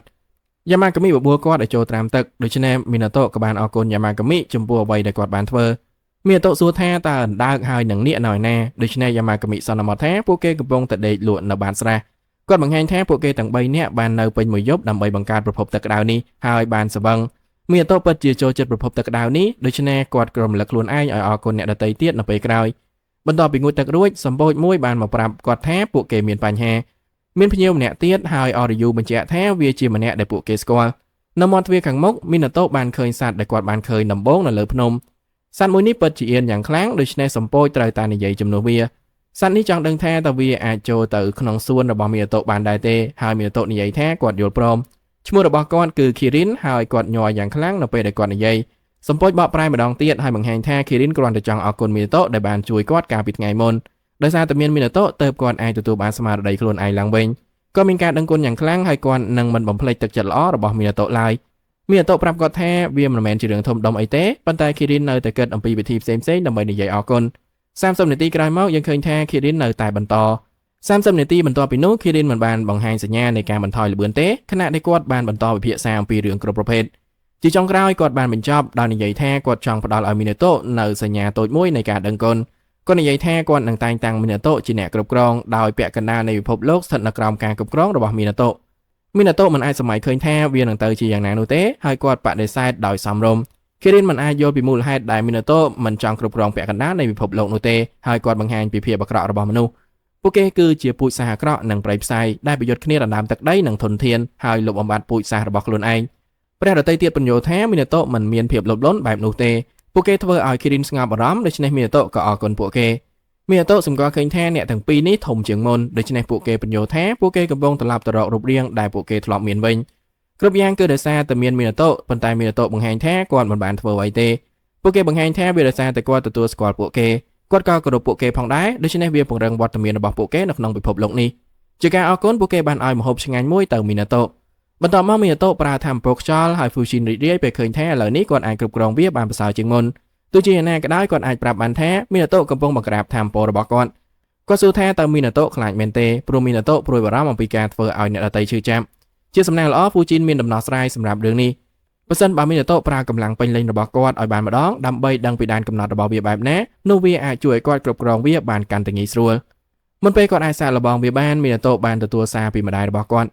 ផ្លាកឈ្មោះដែលមីណាតូបានធ្វើនោះខូចខាតអស់ហើយនាងត្រូវការឲ្យគាត់ធ្វើផ្លាកឈ្មោះបន្ថែមទៀតជាបន្ទាន់ដូច្នេះមីណាតូក៏ចាប់ផ្ដើមធ្វើការពេលគាត់រៀបនឹងធ្វើយ៉ាម៉ាកាមីបង្ហាញថាវាចម្លែកណាស់ដែលផ្លាកឈ្មោះបាក់បែកបែបនោះវាកាត់ឡើងជាបន្តបន្ទាប់នៅផ្ទះម្ដាយរបស់គាត់ដូច្នេះយ៉ាម៉ាកាមីកំណត់ថាច្បាស់ជាមាននរណាម្នាក់បានបំផ្លាញវាមីណាតូគិតមិនឃើញពីនរណាម្នាក់ដែលនឹងធ្វើរឿងបែបនោះទេដូច្នេះយ៉ាម៉ាកាមីនិយាយថាច្បាស់ជាអមនុស្សដែលរស់នៅទីនោះរឿងនេះធ្វើឲ្យមីណាតូនឹកឃើញក្មេងស្រីតូចម្នាក់ដែលគាត់បានឃើញកាលពីគាត់នៅក្មេងយ៉ាម៉ាកាមីបញ្យល់ថាវិញ្ញាណនោះច្បាស់ជាកំពុងប្រាប់ពួកគេថាឥទ្ធិពលនៃផ្លាកឈ្មោះបានផុតកំណត់មីណាតូចាំថាកាលពីយូរមកហើយមានពេលមួយដែលផ្លាកឈ្មោះបន្តជ្រុះម្ដងហើយម្ដងទៀតវាសមហេតុផលដែលវិញ្ញាណកំពុងប្រាប់ពួកគេឲ្យផ្លាស់ប្ដូរវាដោយការបំផ្លាញវាចោលយ៉ាម៉ាកាមីបញ្យល់ថាថាមពលដែលមាននៅក្នុងផ្លាកឈ្មោះដែលមីណាតូបានបង្កើតគឺការពារផ្ទះរបស់គាត់មីណាតូដឹងថាគាត់ត្រូវធ្វើវាបន្ថែមទៀតហើយផ្ញើវាទៅផ្ទះភ្លាម មានតោចង់ឲ្យពួកវាមានអាយុកាលយូរជាងមុនដូច្នេះគាត់ឆ្ងល់ថាតើគាត់អាចធ្វើឲ្យពួកវាកាន់តែប្រសើរជាងមុនបានឬអត់យ៉ាម៉ាកាមីទទួលបានកំណត់មួយហើយនិយាយថាគាត់គួរតែអាប់ក្រេតសមត្ថភាពបណ្ដេញថាមពលអាក្រក់របស់គាត់តាមវិធីនោះគាត់អាចបញ្ចូលថាមពលកាន់តែច្រើនទៅក្នុងផ្លាកឈ្មោះរបស់គាត់ដើម្បីធ្វើបែបនោះបានដំបូងគាត់នឹងត្រូវពង្រឹងថាមពលខ្យល់របស់គាត់ជាមុនសិនវាអាចមានគ្រោះថ្នាក់ដូច្នេះយ៉ាម៉ាកាមីនិយាយថាគាត់នឹងនាំមីណាតូទៅកន្លែងដែលសមស្របជាងនេះដើម្បីឲ្យគាត់អាចសាកល្បងសមត្ថភាពរបស់គាត់បន្ទាប់មកមីណាតូមានការភ្ញាក់ផ្អើលនៅពេលដែលគាត់ឃើញថាទ្វារខាងក្រោយផ្ទះរបស់គាត់តាមពិតជាច្រកទ្វារទៅកាន់តំបន់មួយផ្សេងទៀតយ៉ាម៉ាកាមីបង្ហាញថាកន្លែងនេះគឺជាទឹកដីពិសិដ្ឋដែលបង្កើតឡើងដោយកូនចៅរបស់គាត់នៅទីនេះមីណាតូនឹងមិនចាំបាច់ព្រួយបារម្ភអំពីអ្វីទាំងអស់ហើយគាត់អាចបញ្ចេញថាមពលពេញលេញរបស់គាត់បានមីណាតូមិនចង់បំផ្លាញដើមឈើទេប៉ុន្តែយ៉ាម៉ាកាមីប្រាប់គាត់កុំឲ្យបារម្ភព្រោះវាคล้ายៗប៉ុណ្ណោះមីណាតូអាចបំភ្លេចការព្រួយបារម្ភរបស់គាត់បានហើយប្រឹងប្រែងអស់ពីសមត្ថភាពដើម្បីបញ្ចេញថាមពលរបស់គាត់ត្រឡប់មកផ្ទះវិញគីរិនដឹងថាមីណាតូមិននៅនោះទេគាត់មើលឃើញមីណាតូខុសពីអ្នកដទៃឆ្ងាយណាស់ដោយគាត់សន្មតថាមីណាតូកំពុងចេញទៅប្រមាញ់ពូជសាសរបស់គាត់ដើម្បីតែសប្បាយប៉ុណ្ណោះដោយសារតែមីណាតូមិននៅគីរិនមិនសល់ទុកវត្ថុនៃការដឹងគុណរបស់គាត់រៃគីនិងអរយូធ្វើជាអ្នកការពារនៅពេលដែលមីណាតូមិននៅហើយពួកគេបានបោះអំណោយរបស់គីរិនចោលពួកគេខឹងសម្បានឹងគីរិនដែលបានយកសម្រាមមកទីនេះខណៈដែលម្ចាស់ផ្ទះមិននៅគីរិនមានការខឹងសម្បាដោយគាត់បង្ហាញថាវាគឺជាផ្លែឈើប៉ុណ្ណោះប៉ុន្តែពួកគេនៅតែប្រាប់គាត់ឲ្យយកវាទៅវិញត្រឡប់ទៅមីណាតូវិញគ្រប់គ្នាមើលដោយយកចិត្តទុកដាក់នៅពេលដែលមីណាតូត្រៀមខ្លួនដើម្បីបញ្ចេញថាមពលទាំងអស់របស់គាត់ក៏ប្រាប់ខ្លួនឯងឲ្យបញ្ចេញគ្រប់យ៉ាងដែលគាត់មានហើយខ្យល់បក់ខ្លាំងមួយបានគ្របដណ្ដប់តំបន់នោះខ្យល់បានបក់បោកគ្រប់ទីកន្លែងហើយសម្ពោចត្រូវតែតោងយ៉ាម៉ាកាមីឲ្យជាប់ដើម្បីកុំឲ្យប៉ាងចេញព្រាមនោះមីណាតូអស់កម្លាំងហើយគាត់ក៏ដួលសន្លប់ពេលគាត់ភ្ញាក់ឡើងយ៉ាម៉ាកាមីបញ្យល់ថាមីណាតូបានបញ្ចេញថាមពលរបស់គាត់ទាំងអស់ក្នុងពេលតែមួយគាត់គួរតែបញ្ចេញវាតាមរបៀបដែលគាត់អាចគ្រប់គ្រងបានដូច្នេះមីណាតូដឹងថាគាត់ត្រូវការបង្ហាត់បន្ថែមទៀតជាច្រើនថ្ងៃក្រោយមកមីណាតូបានបង្វឹកខ្លួនឯងនិងធ្វើផ្លាកឈ្មោះបន្ថែមទៀតនៅទីបំផុតយ៉ាម៉ាកាមីរីករាយពីព្រោះមីណាតូឥឡូវនេះអាចបញ្ចូលថាមពលបានខ្លាំងជាងមុននៅកន្លែងមួយផ្សេងទៀតអ៊ីជីជូកំពុងដើរវង្វេងនៅកន្លែងណាមួយម្ដងទៀតខណៈដែលគាត់បានឃើញថាខ្លួនគាត់កំពុងស្ថិតនៅក្នុងសុបិនអាក្រក់មួយផ្សេងទៀតក្រោយមកមីណាតូបានប្រើសមត្ថភាពខ្យល់របស់គាត់ដើម្បីបញ្ចប់ការសម្អាតស្លឹកឈើជ្រុះជុំវិញផ្ទះរបស់គាត់យ៉ាម៉ាកាមីនិយាយថាគាត់រីករាយពេលឃើញថាមីណាតូកាន់តែប្រសើរឡើងក្នុងការប្រើប្រាស់សមត្ថភាពរបស់គាត់មីណាតូនៅតែដាក់ខ្លួនចំពោះរឿងនេះហើយនិយាយថាគាត់នៅមិនហ៊ានប្រៀបធៀបខ្លួនគាត់ទៅនឹងហ្វូជីននៅឡើយទេទោះជាយ៉ាងណាក៏ដោយហ្វូជីនមិនយល់ស្របទេហើយនិយាយថាវាពិតជាគួរឲ្យចាប់អារម្មណ៍ណាស់គាត់បង្ហាញថាមីណាតូកំពុងប្រើផ្លែផ្កានៃការវឹកហាត់របស់គាត់ហើយមីណាតូអរគុណហ្វូជីនចំពោះជំនួយគាត់នៅចង់វឹកហាត់បន្ថែមទៀតដូច្នេះហ្វូជីនប្រាប់គាត់ឲ្យប្រឹងប្រែងឲ្យអស់ពីសមត្ថភាពបន្ទាប់មកហ្វូជីនលេងសើចថាប្រសិនបើគាត់បន្តធ្វើវានោះគាត់នឹងខ្លាំងគ្រប់គ្រាន់ដែលអាចពូបំបែកផ្ទះរបស់នរណាម្នាក់ដែលគាត់មិនចូលចិត្តដាច់ជាពីរបានមីណាតូបញ្ញាបដិសេធថាគាត់មិនមែនជាមនុស្សឆេវឆាវខ្លាំងបែបនោះទេបន្ទាប់មករៃជីនឆ្ងល់ថាតើគាត់គួរតែផ្ដល់ថាមពលរបស់គាត់ដល់មីណាតូដែរទេប៉ុន្តែមីណាតូបដិសេធដោយសុភាពបន្ទាប់មកមីណាតូឆ្ងល់ថាតើសម្ពោចបាត់ទៅណាដូច្នេះយ៉ាម៉ាកាមីបង្ហាញថាពួកគេក៏កំពុងវឹកហាត់ផងដែរយើងឃើញថាសេរីបានប្រមូលផ្ដុំតូរីកានិងអ៊ុតស៊ូហ្គីសម្រាប់វគ្គវឹកហាត់ផ្ទាល់ខ្លួនរបស់ពួកគេសេរីបញ្យល់ថាអ្វីដែលពួកគេខ្វះខាតគឺភាពរឹងមាំផ្លូវចិត្តហើយពួកគេត្រូវតែប្រឈមមុខនឹងខ្លួនឯងនាងប្រកាសថាពួកគេនឹងចាប់ផ្ដើមដោយការធ្វើសមាធិភ្លាមៗយ៉ាម៉ាកាមីបញ្យល់ថានៅពេលដែលពួកគេបានជួបប្រទះនឹងភាពមិនបរិសុទ្ធនៅលើភ្នំជាមួយមីណាតូពួកគេគ្មានប្រយោជន៍ទាំងស្រុងហើយរឿងនោះប្រកាសជារំខានពួកគេយ៉ាងខ្លាំងមីណាតូរំជួលចិត្តពេលឃើញថាសម្ពោចទាំងនោះក៏កំពុងខំប្រឹងផងដែរមួយសន្ទុះក្រោយមកគ្រប់គ្នាបានប្រមូលផ្ដុំគ្នានៅក្នុងសួនច្បារសម្រាប់ពេលវេលាដ៏ល្អជាមួយគ្នាមីណាតូបានឲ្យដំឡូងជ្វាដុតទៅយ៉ាម៉ាកាមីហើយយ៉ាម៉ាកាមីនិយាយថាការដុតវានៅក្នុងសួនច្បារធ្វើឲ្យវាមានភាពតាក់ទាញតខ្លួនរបស់វាមីណាតូយល់ស្របហើយគាត់បានសួរនាគថាតើវាគិតយ៉ាងណាដែរយ៉ាម៉ាកាមីបកប្រែហើយនិយាយថាអូរីយ៉ូយល់ថាវាឆ្ងាញ់ណាស់បន្ទាប់មកមីណាតូសម្គាល់ឃើញថារៃគីចូលចិត្តដំឡូងផ្អែមជាងដំឡូងដុតដូច្នេះគាត់ក៏ប្រាប់រៃគីឲ្យរីករាយបន្ទាប់មកមីណាតូប្រាប់ហ្វូជីននិងរៃជីនឲ្យរកអីញ៉ាំលើខ្លួនឯងរៃជីននិយាយថាពួកគេអាចធ្វើដំឡូងដុតនៅពេលណាក៏បានដូច្នេះហ្វូជីនក៏សូមបង្ហាញមីណាតូពីរបៀបដែលពួកគេធ្វើវាបន្ទាប់មករៃជីនបានប្រើផ្លេបន្ទោរបស់គាត់ដើម្បីដុតដំឡូងប៉ុន្តែលទ្ធផលមិនមែនជាអ្វីដែលមីណាតូបានសង្ឃឹមនោះទេវាបានខ្លោចទាំងអស់ហើយរៃជីនប្រាប់គាត់កុំឲ្យប្រកាន់រឿងតូចតាចនេះភ្លាមនោះគីរិនក៏បានបង្ហាញខ្លួនហើយមីណាតូភ្ញាក់ផ្អើលដែលបានឃើញគាត់ត្រឡប់មកពីការធ្វើដំណើរជុំវិញពិភពលោកវិញមីណាតូអរគុណគាត់ដែលតែងតែយកផ្លែឈើកម្រមកជាមួយហើយគាត់បានអញ្ជើញគីរិនឲ្យចូលរួមញ៉ាំដំឡូងដុតជាមួយនឹងពួកគេដែរទោះជាយ៉ាងណាក៏ដោយគីរិនស្ទាក់ស្ទើរហើយតាមទស្សនៈរបស់គាត់កំពុងគិតអំពីរឿងដែលមនុស្សបានដុតពូជសាសន៍ផ្ទាល់ខ្លួនរបស់ពួកគេតាំងពីសម័យបុរាណមកគាត់នៅតែមើលឃើញមីណាតូជាមនុស្សគួរឲ្យខ្លាចដូច្នេះគាត់ភ័យខ្លាចថាមីណាតូអាចនឹងប្រព្រឹត្តដូចគ្នាដាក់គាត់ដែរមីណាតូមិនអាចយល់បានច្បាស់ថាហេតុអ្វីបានជាគីរិនមិនចូលរួមជាមួយពួកគេទេប៉ុន្តែយ៉ាម៉ាកាមីបង្ហាញថាគីរិនពិតជាចូលចិត្តស្រាបៀរ មានតោបានកត់ចំណាំនៅក្នុងចិត្តដើម្បីត្រៀមខ្លួនរួចរាល់នៅពេលក្រោយដែលគេរៀនមកភ្លាមនោះកណ្ដឹងទ្វារបានរោហើយមានតោក៏ទៅបើកវាក៏មានការភ្ញាក់ផ្អើលដែលបានឃើញហារីម៉ានៅមាត់ទ្វារហើយកាន់តែភ្ញាក់ផ្អើលចំពោះស្ថានភាពដែលហារីម៉ាកំពុងតែមា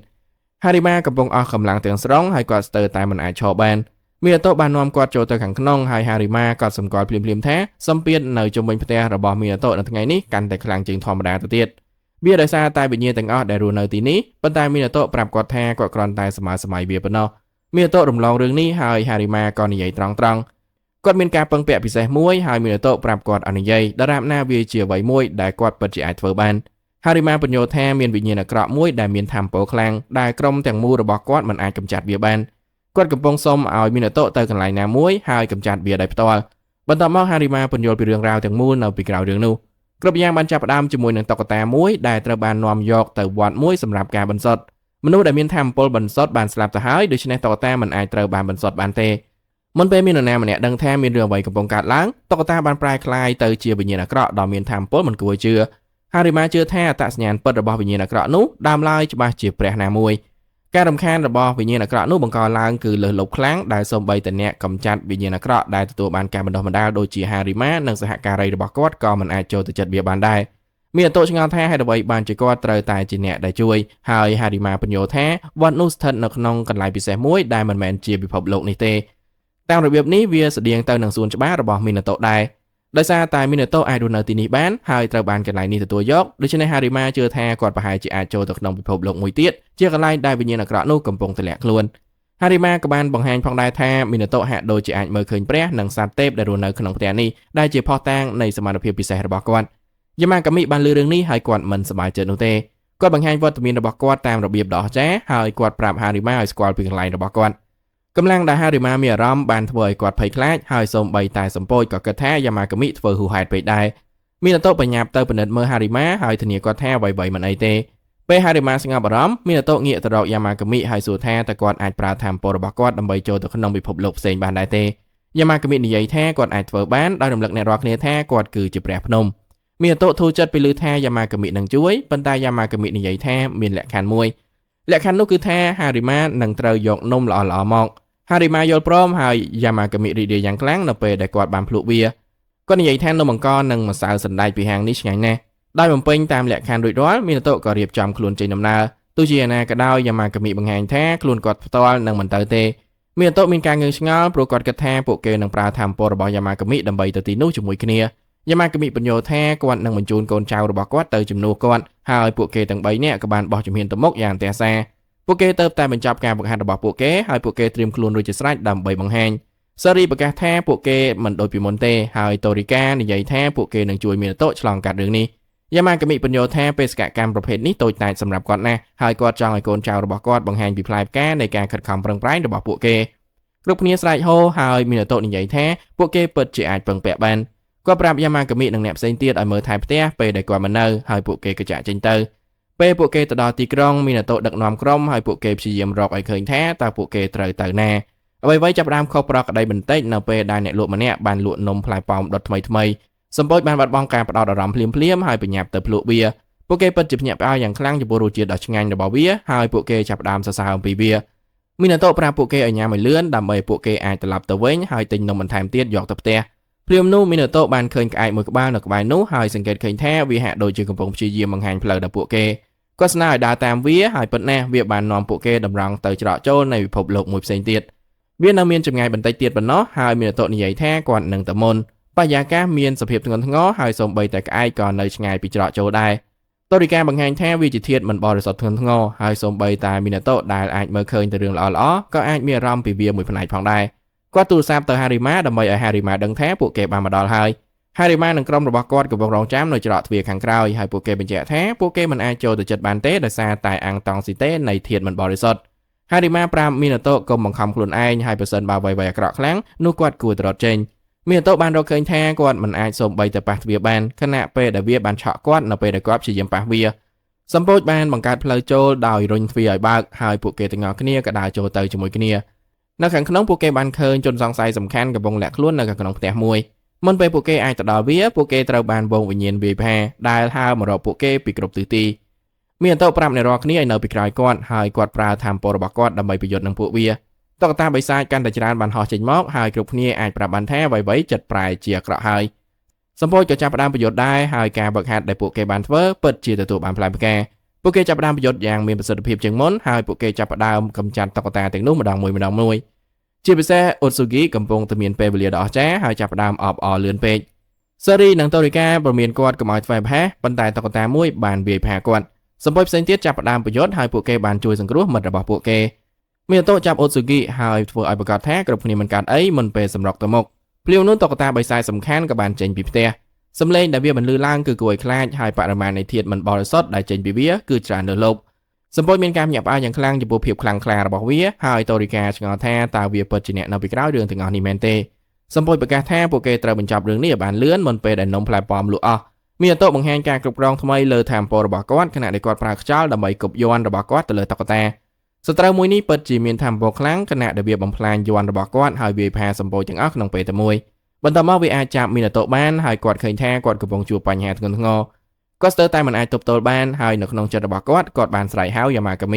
ីភ្លាមនោះសម្ពោចបានស្ទុះទៅក្បែរមីណាតូហើយប្រាប់គាត់ឲ្យតាំងស្មារតីឡើងពួកគេនៅទីនេះសម្រាប់គាត់ហើយពួកគេមិនចាក់ចេញដោយគ្មានគាត់ទ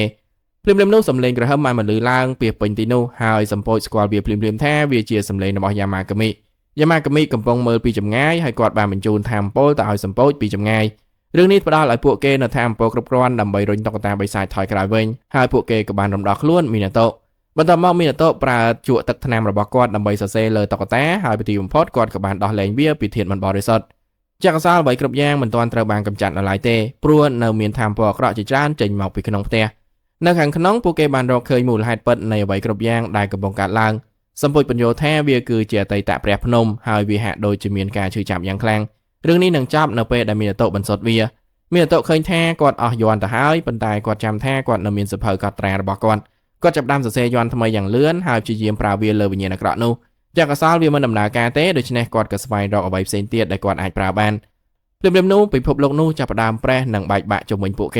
េអូស៊ូហ្គីស្រាប់តែសម្គាល់ឃើញថាមីណាតូមានស្លឹកឈើនៅលើគាត់ហើយបង្ហាញវាដោយរំភើបមីណាតូមើលទៅក្រោមហើយដឹងថាវាជាស្លឹកឈើពីដើមឈើគូស៊ូណូគីសេរីបង្ហាញភ្លាមថាដោយសារគូស៊ូណូគីគឺជាដើមឈើពិសិដ្ឋនោះស្លឹករបស់វាក៏ច្បាស់ជាមានធម្មពលផងដែរមីណាតូដឹងថានេះជាអ្វីដែលគាត់ត្រូវការទោះបីជាគាត់ហត់នឿយហើយចិត្តដួលហើយក៏ដោយតែគាត់ប្រាប់ខ្លួនឯងថាគាត់នឹងឃើញរឿងនេះបញ្ចប់គាត់សរសេរឈ្មោះគ្រួសាររបស់គាត់នៅលើស្លឹកឈើគូស៊ូណូគីហើយប្រើវាប្រឆាំងនឹងវិញ្ញាណអាក្រក់វាបានបញ្ចេញធម្មពលដ៏ខ្លាំងក្លាហើយនៅទីបំផុតវិញ្ញាណអាក្រក់ក៏ត្រូវបានបន្សុទ្ធជាកសលពួកគេចិត្តអស់ពេលវេលាហើយដោយសារតែពិភពលោកនេះរៀបនឹងដួលលំហើយនៅខាងក្រៅហារីម៉ាមានការព្រួយបារម្ភអំពីមីណាតូហើយក្រុមរបស់គាត់ត្រូវបញ្ឈប់គាត់ពីការបន្ថយជីវិតរបស់គាត់ដើម្បីជួយសង្គ្រោះមីណាតូត្រឡប់មកខាងក្នុងវិញមីណាតូនឹងសម្ពោចរត់គេចខ្លួនដើម្បីរក្សាជីវិតរបស់ពួកគេក្នុងអត្រានេះពួកគេនឹងបាត់ខ្លួនជាមួយនឹងពិភពលោកនេះដូច្នេះពួកគេត្រូវរត់ត្រឡប់ច្រកចេញ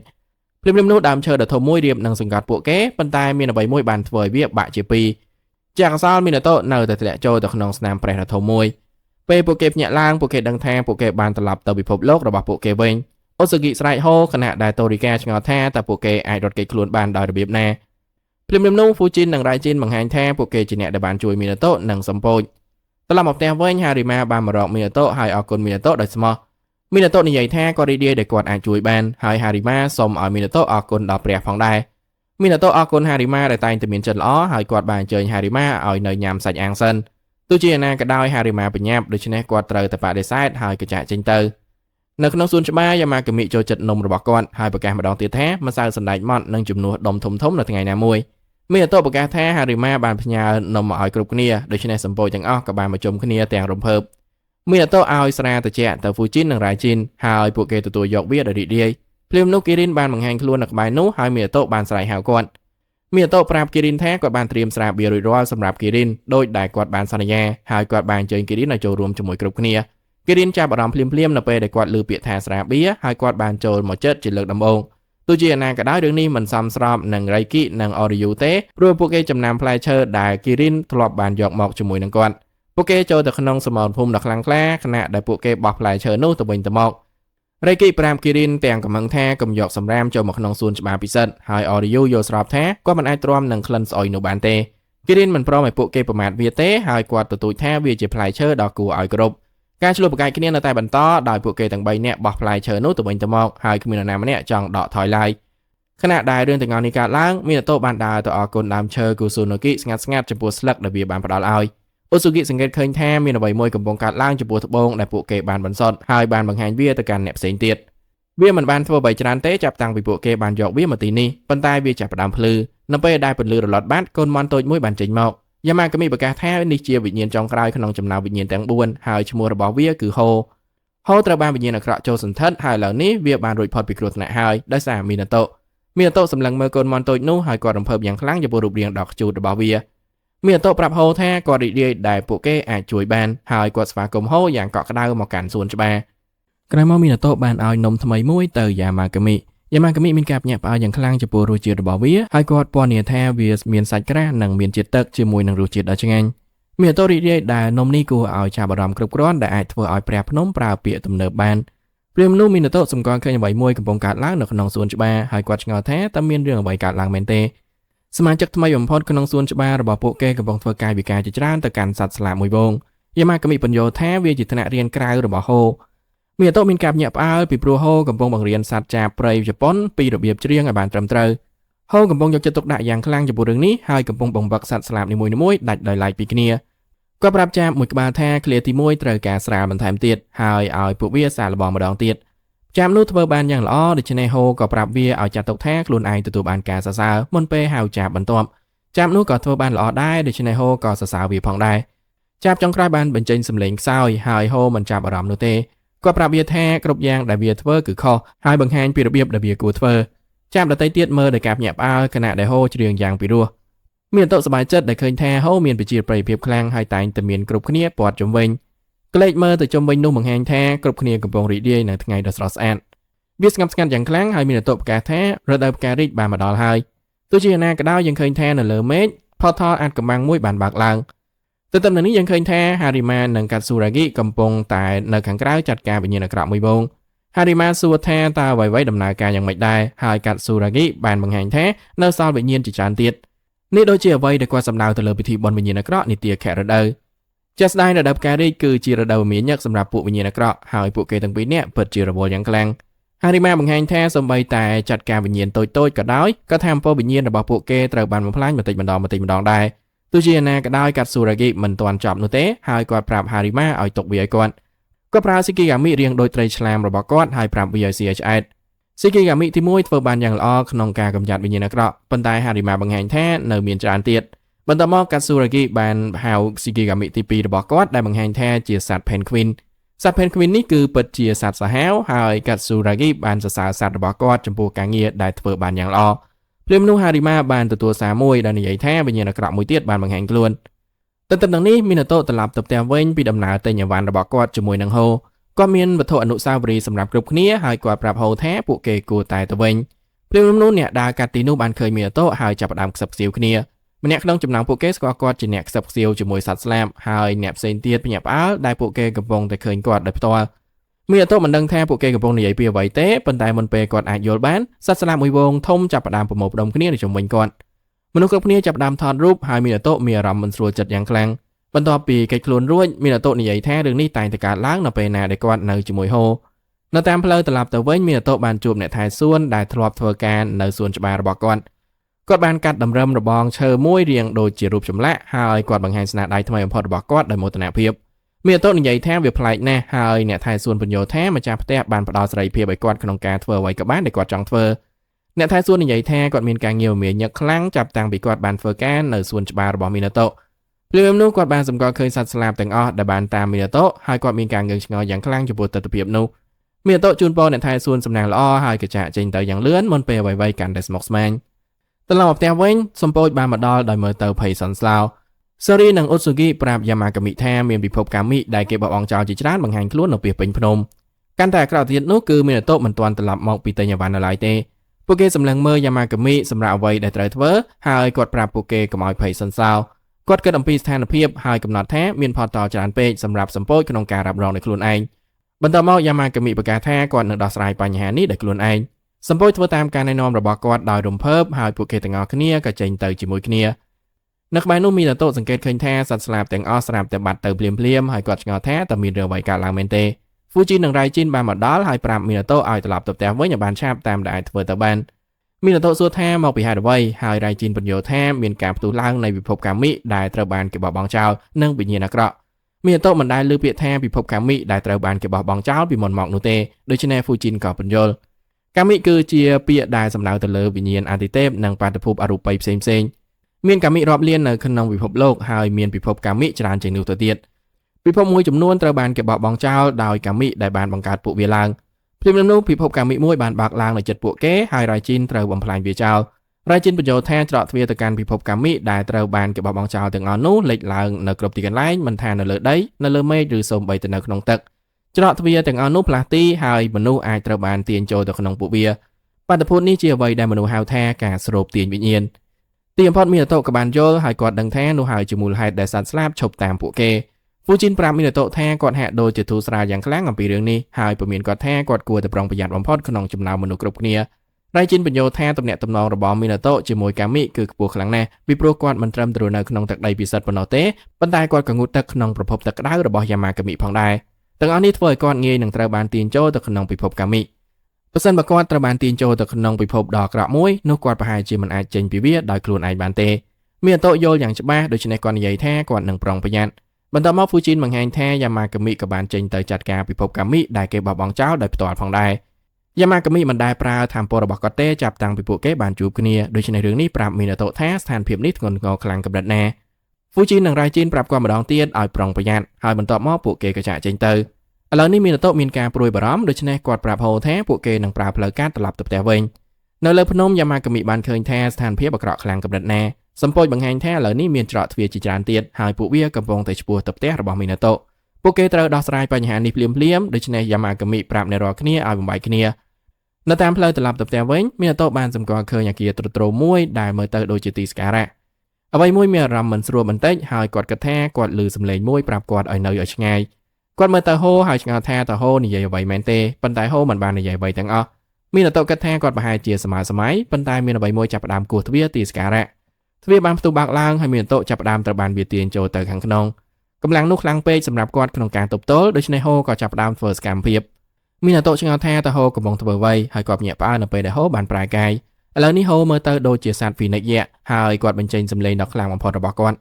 រឿងនេះមិនមានប្រយោជន៍អ្វីនោះទេខណៈដែលមីណាតូនិងហូត្រូវបានស្រូបចូលទៅខាងក្នុងច្រកទ្វារនៅពេលដែលអ្វីៗស្ងប់ស្ងាត់មីណាតូបានឃើញខ្លួនឯងនៅក្នុងកន្លែងចម្លែកមួយគាត់មិនដឹងថាគាត់នៅឯណាទេប៉ុន្តែវាមានអារម្មណ៍ដូចជាពេលដែលគាត់បោះជំហានចូលទៅក្នុងពិភពកាមីពីមុនមកវាពិបាកដកដង្ហើមនៅទីនេះដូច្នេះគាត់ចង់ស្វែងរកច្រកចេញឲ្យបានឆាប់តាមដែលអាចធ្វើទៅបានបន្ទាប់ពីដើរចុះឡើងគាត់បានសម្គាល់ឃើញប្រអប់ឈើមួយចំនួននៅលើដីមានប្រអប់ឈើជាច្រើនហើយរឿងនេះធ្វើឲ្យគាត់នឹកឃើញអ្វីមួយដែលយ៉ាម៉ាកាមីបានប្រាប់គាត់យ៉ាម៉ាកាមីបាននិយាយថាពិភពកាមីឆ្លុះបញ្ចាំងពីគំនិតរបស់អ្នកបង្កើតពួកវាជាច្បាប់ចម្លងនៃកន្លែងដែលពួកគេយល់ថាមានផាសុកភាពបំផុតមានប្រអប់ឈើជាច្រើននៅគ្រប់ទីកន្លែងដូច្នេះមីណាតូកំណត់ថាអ្នកបង្កើតពិភពមួយនេះប្រកាសជាស្រឡាញ់ពួកវាណាស់ភ្លាមៗនោះមីណាតូបានរកឃើញច្រកចូលទៅកាន់រូងភ្នំមួយខ្យល់នៅខាងក្នុងពិតជាអាក្រក់ណាស់ប៉ុន្តែគាត់នៅតែរកវាគាត់បានសម្គាល់ឃើញនរណាម្នាក់នៅពីចម្ងាយហើយគាត់ឆ្ងល់ថាតើវាជាព្រះដែលបង្កើតពិភពកាមីនេះមែនទេវាជាក្មេងស្រីម្នាក់ហើយនាងភ្ញាក់ឡើងទាំងកំហឹងនាងត្អូញត្អែអំពីខ្យល់ដ៏អាប់អួរនិងសើមហើយវាមិនអាចឲ្យនាងគេងលក់បាននោះទេនាងត្អូញត្អែថាកន្លែងនេះត្រូវការសម្អាតខ្យល់ចេញប៉ុន្តែនាងមិនចង់ធ្វើវាដោយខ្លួនឯងទេនាងគ្រាន់តែចង់គេងពេញមួយថ្ងៃហើយមិនអាចមានការលើកទឹកចិត្តឲ្យធ្វើចលនាបានទេមីណាតូណែនាំខ្លួនគាត់យ៉ាងគួរសមហើយសួរថាតើនាងជាអ្នកបង្កើតពិភពកាមីមួយនេះមែនទេនាងបញ្ជាក់ថានាងពិតជាដូច្នោះមែនហើយនាងហាក់ដូចជាចង់ដឹងចង់ឃើញបន្តិចថាមិនបានមនុស្សម្នាក់អាចមកទីនេះបាននាងក៏សម្គាល់ឃើញហូផងដែរហើយនាងស្គាល់គាត់ជាព្រះម្នាក់ទៀតបន្ទាប់មកនាងបង្ហាញថាមីណាតូហាក់ដូចជាមានការការពារយ៉ាងច្រើននៅជុំវិញគាត់ហើយនាងឆ្ងល់ថាហេតុអ្វីបានជាគាត់មកទីនេះព្រោះនាងមិនបានកោះហៅគាត់ទេមីណាតូប្រាប់នាងដោយស្មោះត្រង់ថាគាត់មិនច្បាស់ទេនាងសួរថាតើគាត់មកវិញមែនទេហើយនិយាយថាវាចម្លែកព្រោះច្រកទ្វារគួរតែត្រូវបានបិទទាំងស្រុងបន្ទាប់មកមីណាតូបញ្យល់ពីអ្វីដែលកំពុងកើតឡើងនៅខាងក្រៅច្រកទ្វារជាច្រើនទៅកាន់ពិភពកាមីដែលត្រូវបានគេបោះបង់ចោលបានបើកឡើងហើយបង្កបញ្ហាក្មេងស្រីនោះប្រកែកភ្លាមហើយទទូចថានាងមិនបានបោះបង់ចោលកន្លែងនេះទេបន្ទាប់មកនាងស្កប់ហើយឆ្ងល់ខ្លាំងៗថាតើថាមពលរបស់នាងអាចចុះខ្សោយមែនទេមីណាតូនិយាយថាទីសក្ការៈដែលគាត់បានដើរកាត់នៅតាមផ្លូវចូលមើលទៅហាក់ដូចជាទ្រុឌទ្រោមណាស់ក្មេងស្រីនោះសម្លឹងមើលវាដោយខ្លួនឯងហើយនាងដឹងថាគាត់និយាយត្រូវទីសក្ការៈរបស់នាងពិតជាយ៉ាប់ណាស់ហើយនាងបានត្រឹមតែឆ្ងល់ថាតើវាកើតឡើងនៅពេលណា នាងកំណត់ថានាងបានគេងលក់ជ្រុលប៉ុន្តែនាងក៏បំភ្លេចវាយ៉ាងលឿននៅពេលនោះមីណាតូមានការភ្ញាក់ផ្អើលនៅពេលដែលនាងដឹងថាគាត់មានទំនាក់ទំនងជាមួយហ្វូជីនតាមមធ្យោបាយណាមួយមីណាតូមិនព្រមនិយាយថាពួកគេមានទំនាក់ទំនងនឹងគ្នាទេប៉ុន្តែក្មេងស្រីនោះអាចដឹងបានថាគាត់មានថាមពលរបស់ហ្វូជីននាងរំភើបដែលតួអង្គឆ្លាតវៃដូចជាហ្វូជីននឹងផ្ដល់ថាមពលរបស់គាត់ទៅឲ្យមនុស្សម្នាក់នៅពេលនោះនាងបានសុំជំនួយពីមីណាតូដោយសារគាត់មានថាមពលរបស់ហ្វូជីននោះនាងចង់ឲ្យគាត់ប្រើវាដើម្បីសម្អាតខ្យល់ក្នុងកន្លែងរបស់នាងខ្យល់នៅទីនេះពិតជាស្អុយណាស់ហើយនាងមិនអាចទ្រាំបានទៀតនោះទេមីណាតូមានអារម្មណ៍អាណិតនាងដូច្នេះគាត់និយាយថាគាត់នឹងសាកល្បងវានាងឆ្ងល់ថាតើពេលណាជាលើកចុងក្រោយដែលនាងបានសម្អាតខ្យល់ចេញចូលហើយដឹងថាវាតាំងពីយូរយារណាស់មកហើ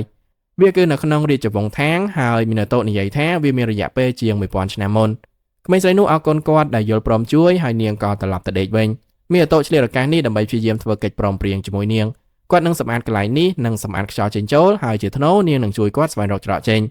នាងយល់ព្រមហើយមីណាតូមិនចង់ជឿរឿងនេះទេក្មេងស្រីនោះមានអារម្មណ៍ត្រូវបានប្រមាថហើយនាងឆ្ងល់ថាតើនាងមើលទៅដូចជាព្រះដែលគ្មានទំនួលខុសត្រូវមែនទេនាងអាចជាអញ្ចឹងមែនប៉ុន្តែមីណាតូនៅតែយល់ព្រមធ្វើការងារនោះ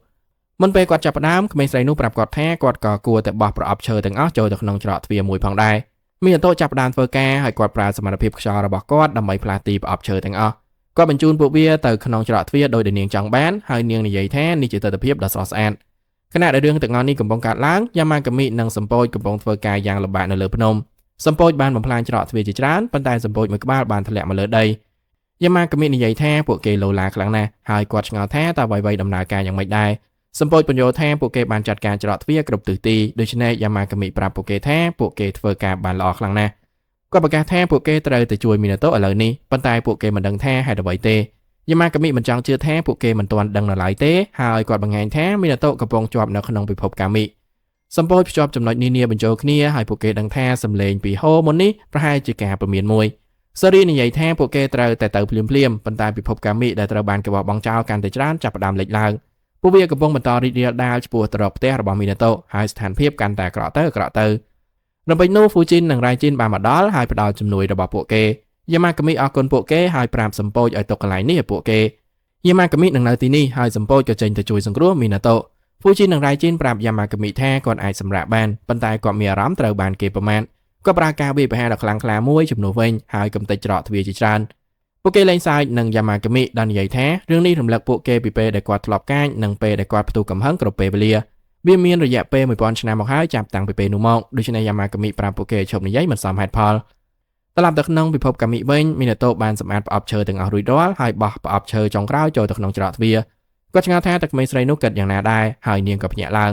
ងកន្លែងនេះមើលទៅស្អាតជាងមុនហើយនាងនិយាយថាវាលែងញ៉ៃទៀតហើយខ្យល់នៅតែស្អុយប៉ុន្តែមីណាតូមានផែនការមួយគាត់យកស្លឹករបស់ដើមឈើគូស៊ូណូគីមួយចំនួនចេញមកហើយប្រើវាដើម្បីសម្អាតខ្យល់ក្មេងស្រីនោះឆ្ងល់ថាហេតុអ្វីបានជាគាត់ស្រាប់តែមានស្លឹកឈើទាំងនោះនៅជាមួយគាត់ហើយគាត់ក៏បញ្យល់គាត់បានដាក់វាជាប់ខ្លួនចាប់តាំងពីវាបានជួយគាត់កាលពីថ្ងៃមុនមីណាតូអរគុណស្លឹកឈើនោះហើយប្រាប់ពួកវាថាពួកវាបានធ្វើការយ៉ាងល្អក្មេងស្រីនោះអាចដឹងពីភាពខុសគ្នាភ្លាមនៅក្នុងកន្លែងរបស់នាងហើយមីណាតូរីករាយដែលគាត់អាចជួយបាននាងបានសម្គាល់ឃើញថាគាត់មានស្លឹកឈើច្រើនទៀតដូច្នេះនាងសួរថាតើនាងអាចសុំខ្លះបានដែរទេមីណាតូឲ្យវាទៅនាងដែលរីករាយហើយនាងនិយាយថាវាមានក្លិនក្អូបណាស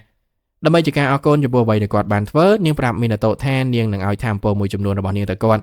នាងបកគលវាទៅឲ្យគាត់ហើយបញ្យល់ថាវាជាថាមពលដើម្បីបិទរបស់មីណាតូសួរថាតើជារបស់ប្រភេទអ្វីហើយនាងនិយាយថាវាជារបស់ដែលមិនអាចមើលឃើញដូចជាអារម្មណ៍របស់មនុស្សបំណងបង្កបញ្ហានិងថាមពលរូបិយឥឡូវនេះគាត់អាចបិទរបស់បែបនោះនៅក្នុងអ្នកណាក៏បានដែលគាត់ជ្រើសរើសមីណាតូនឹកឃើញប្រអប់ឈើទាំងនោះហើយដឹងថាប្រអប់ឈើទាំងនោះជាអ្វីដែលនាងបានប្រើដើម្បីបិទអារម្មណ៍សម្រាប់មនុស្សដែលអធិដ្ឋានដល់នាងបញ្ជាក់ថាមនុស្សអធិដ្ឋានដល់នាងអំពីសុបិនដែលពួកគេមិនអាចលះបង់បានពួកគេអធិដ្ឋានសូមឲ្យនាងបិទការចំណែនការអន់ចិត្តនិងថាមពលអរូបីដែលពួកគេមិនអាចរ៉ាប់រងបាននាងបានស្ដាប់តាមហើយបិទរបស់ទាំងអស់នោះដាក់នៅក្នុងប្រអប់ឈើបន្ទាប់មកនាងប្រាប់មីណាតូថាវាមិនចាំបាច់ជាប្រអប់ឈើទេគឺគាត់អាចរកអ្វីដែលសមស្របសម្រាប់គាត់បាននាងក៏បញ្យល់ផងដែរថាវាអាស្រ័យលើគាត់ទាំងស្រុងនៅអ្វីដែលគាត់ធ្វើជាមួយនឹងថាមពលនេះគាត់ថែមទាំងអាចបិទថាមពលនេះផ្ទាល់ផងដែរប្រសិនបើគាត់ចង់គាត់អាចបិទវាហើយបញ្ចេញវាតែតាមលក្ខខណ្ឌក៏បានដែរដោយមានការបើកខណ្ឌគ្រប់គ្រាន់គ្រប់យ៉ាងគឺអាចធ្វើទៅបានជាមួយនឹងថាមពលនេះ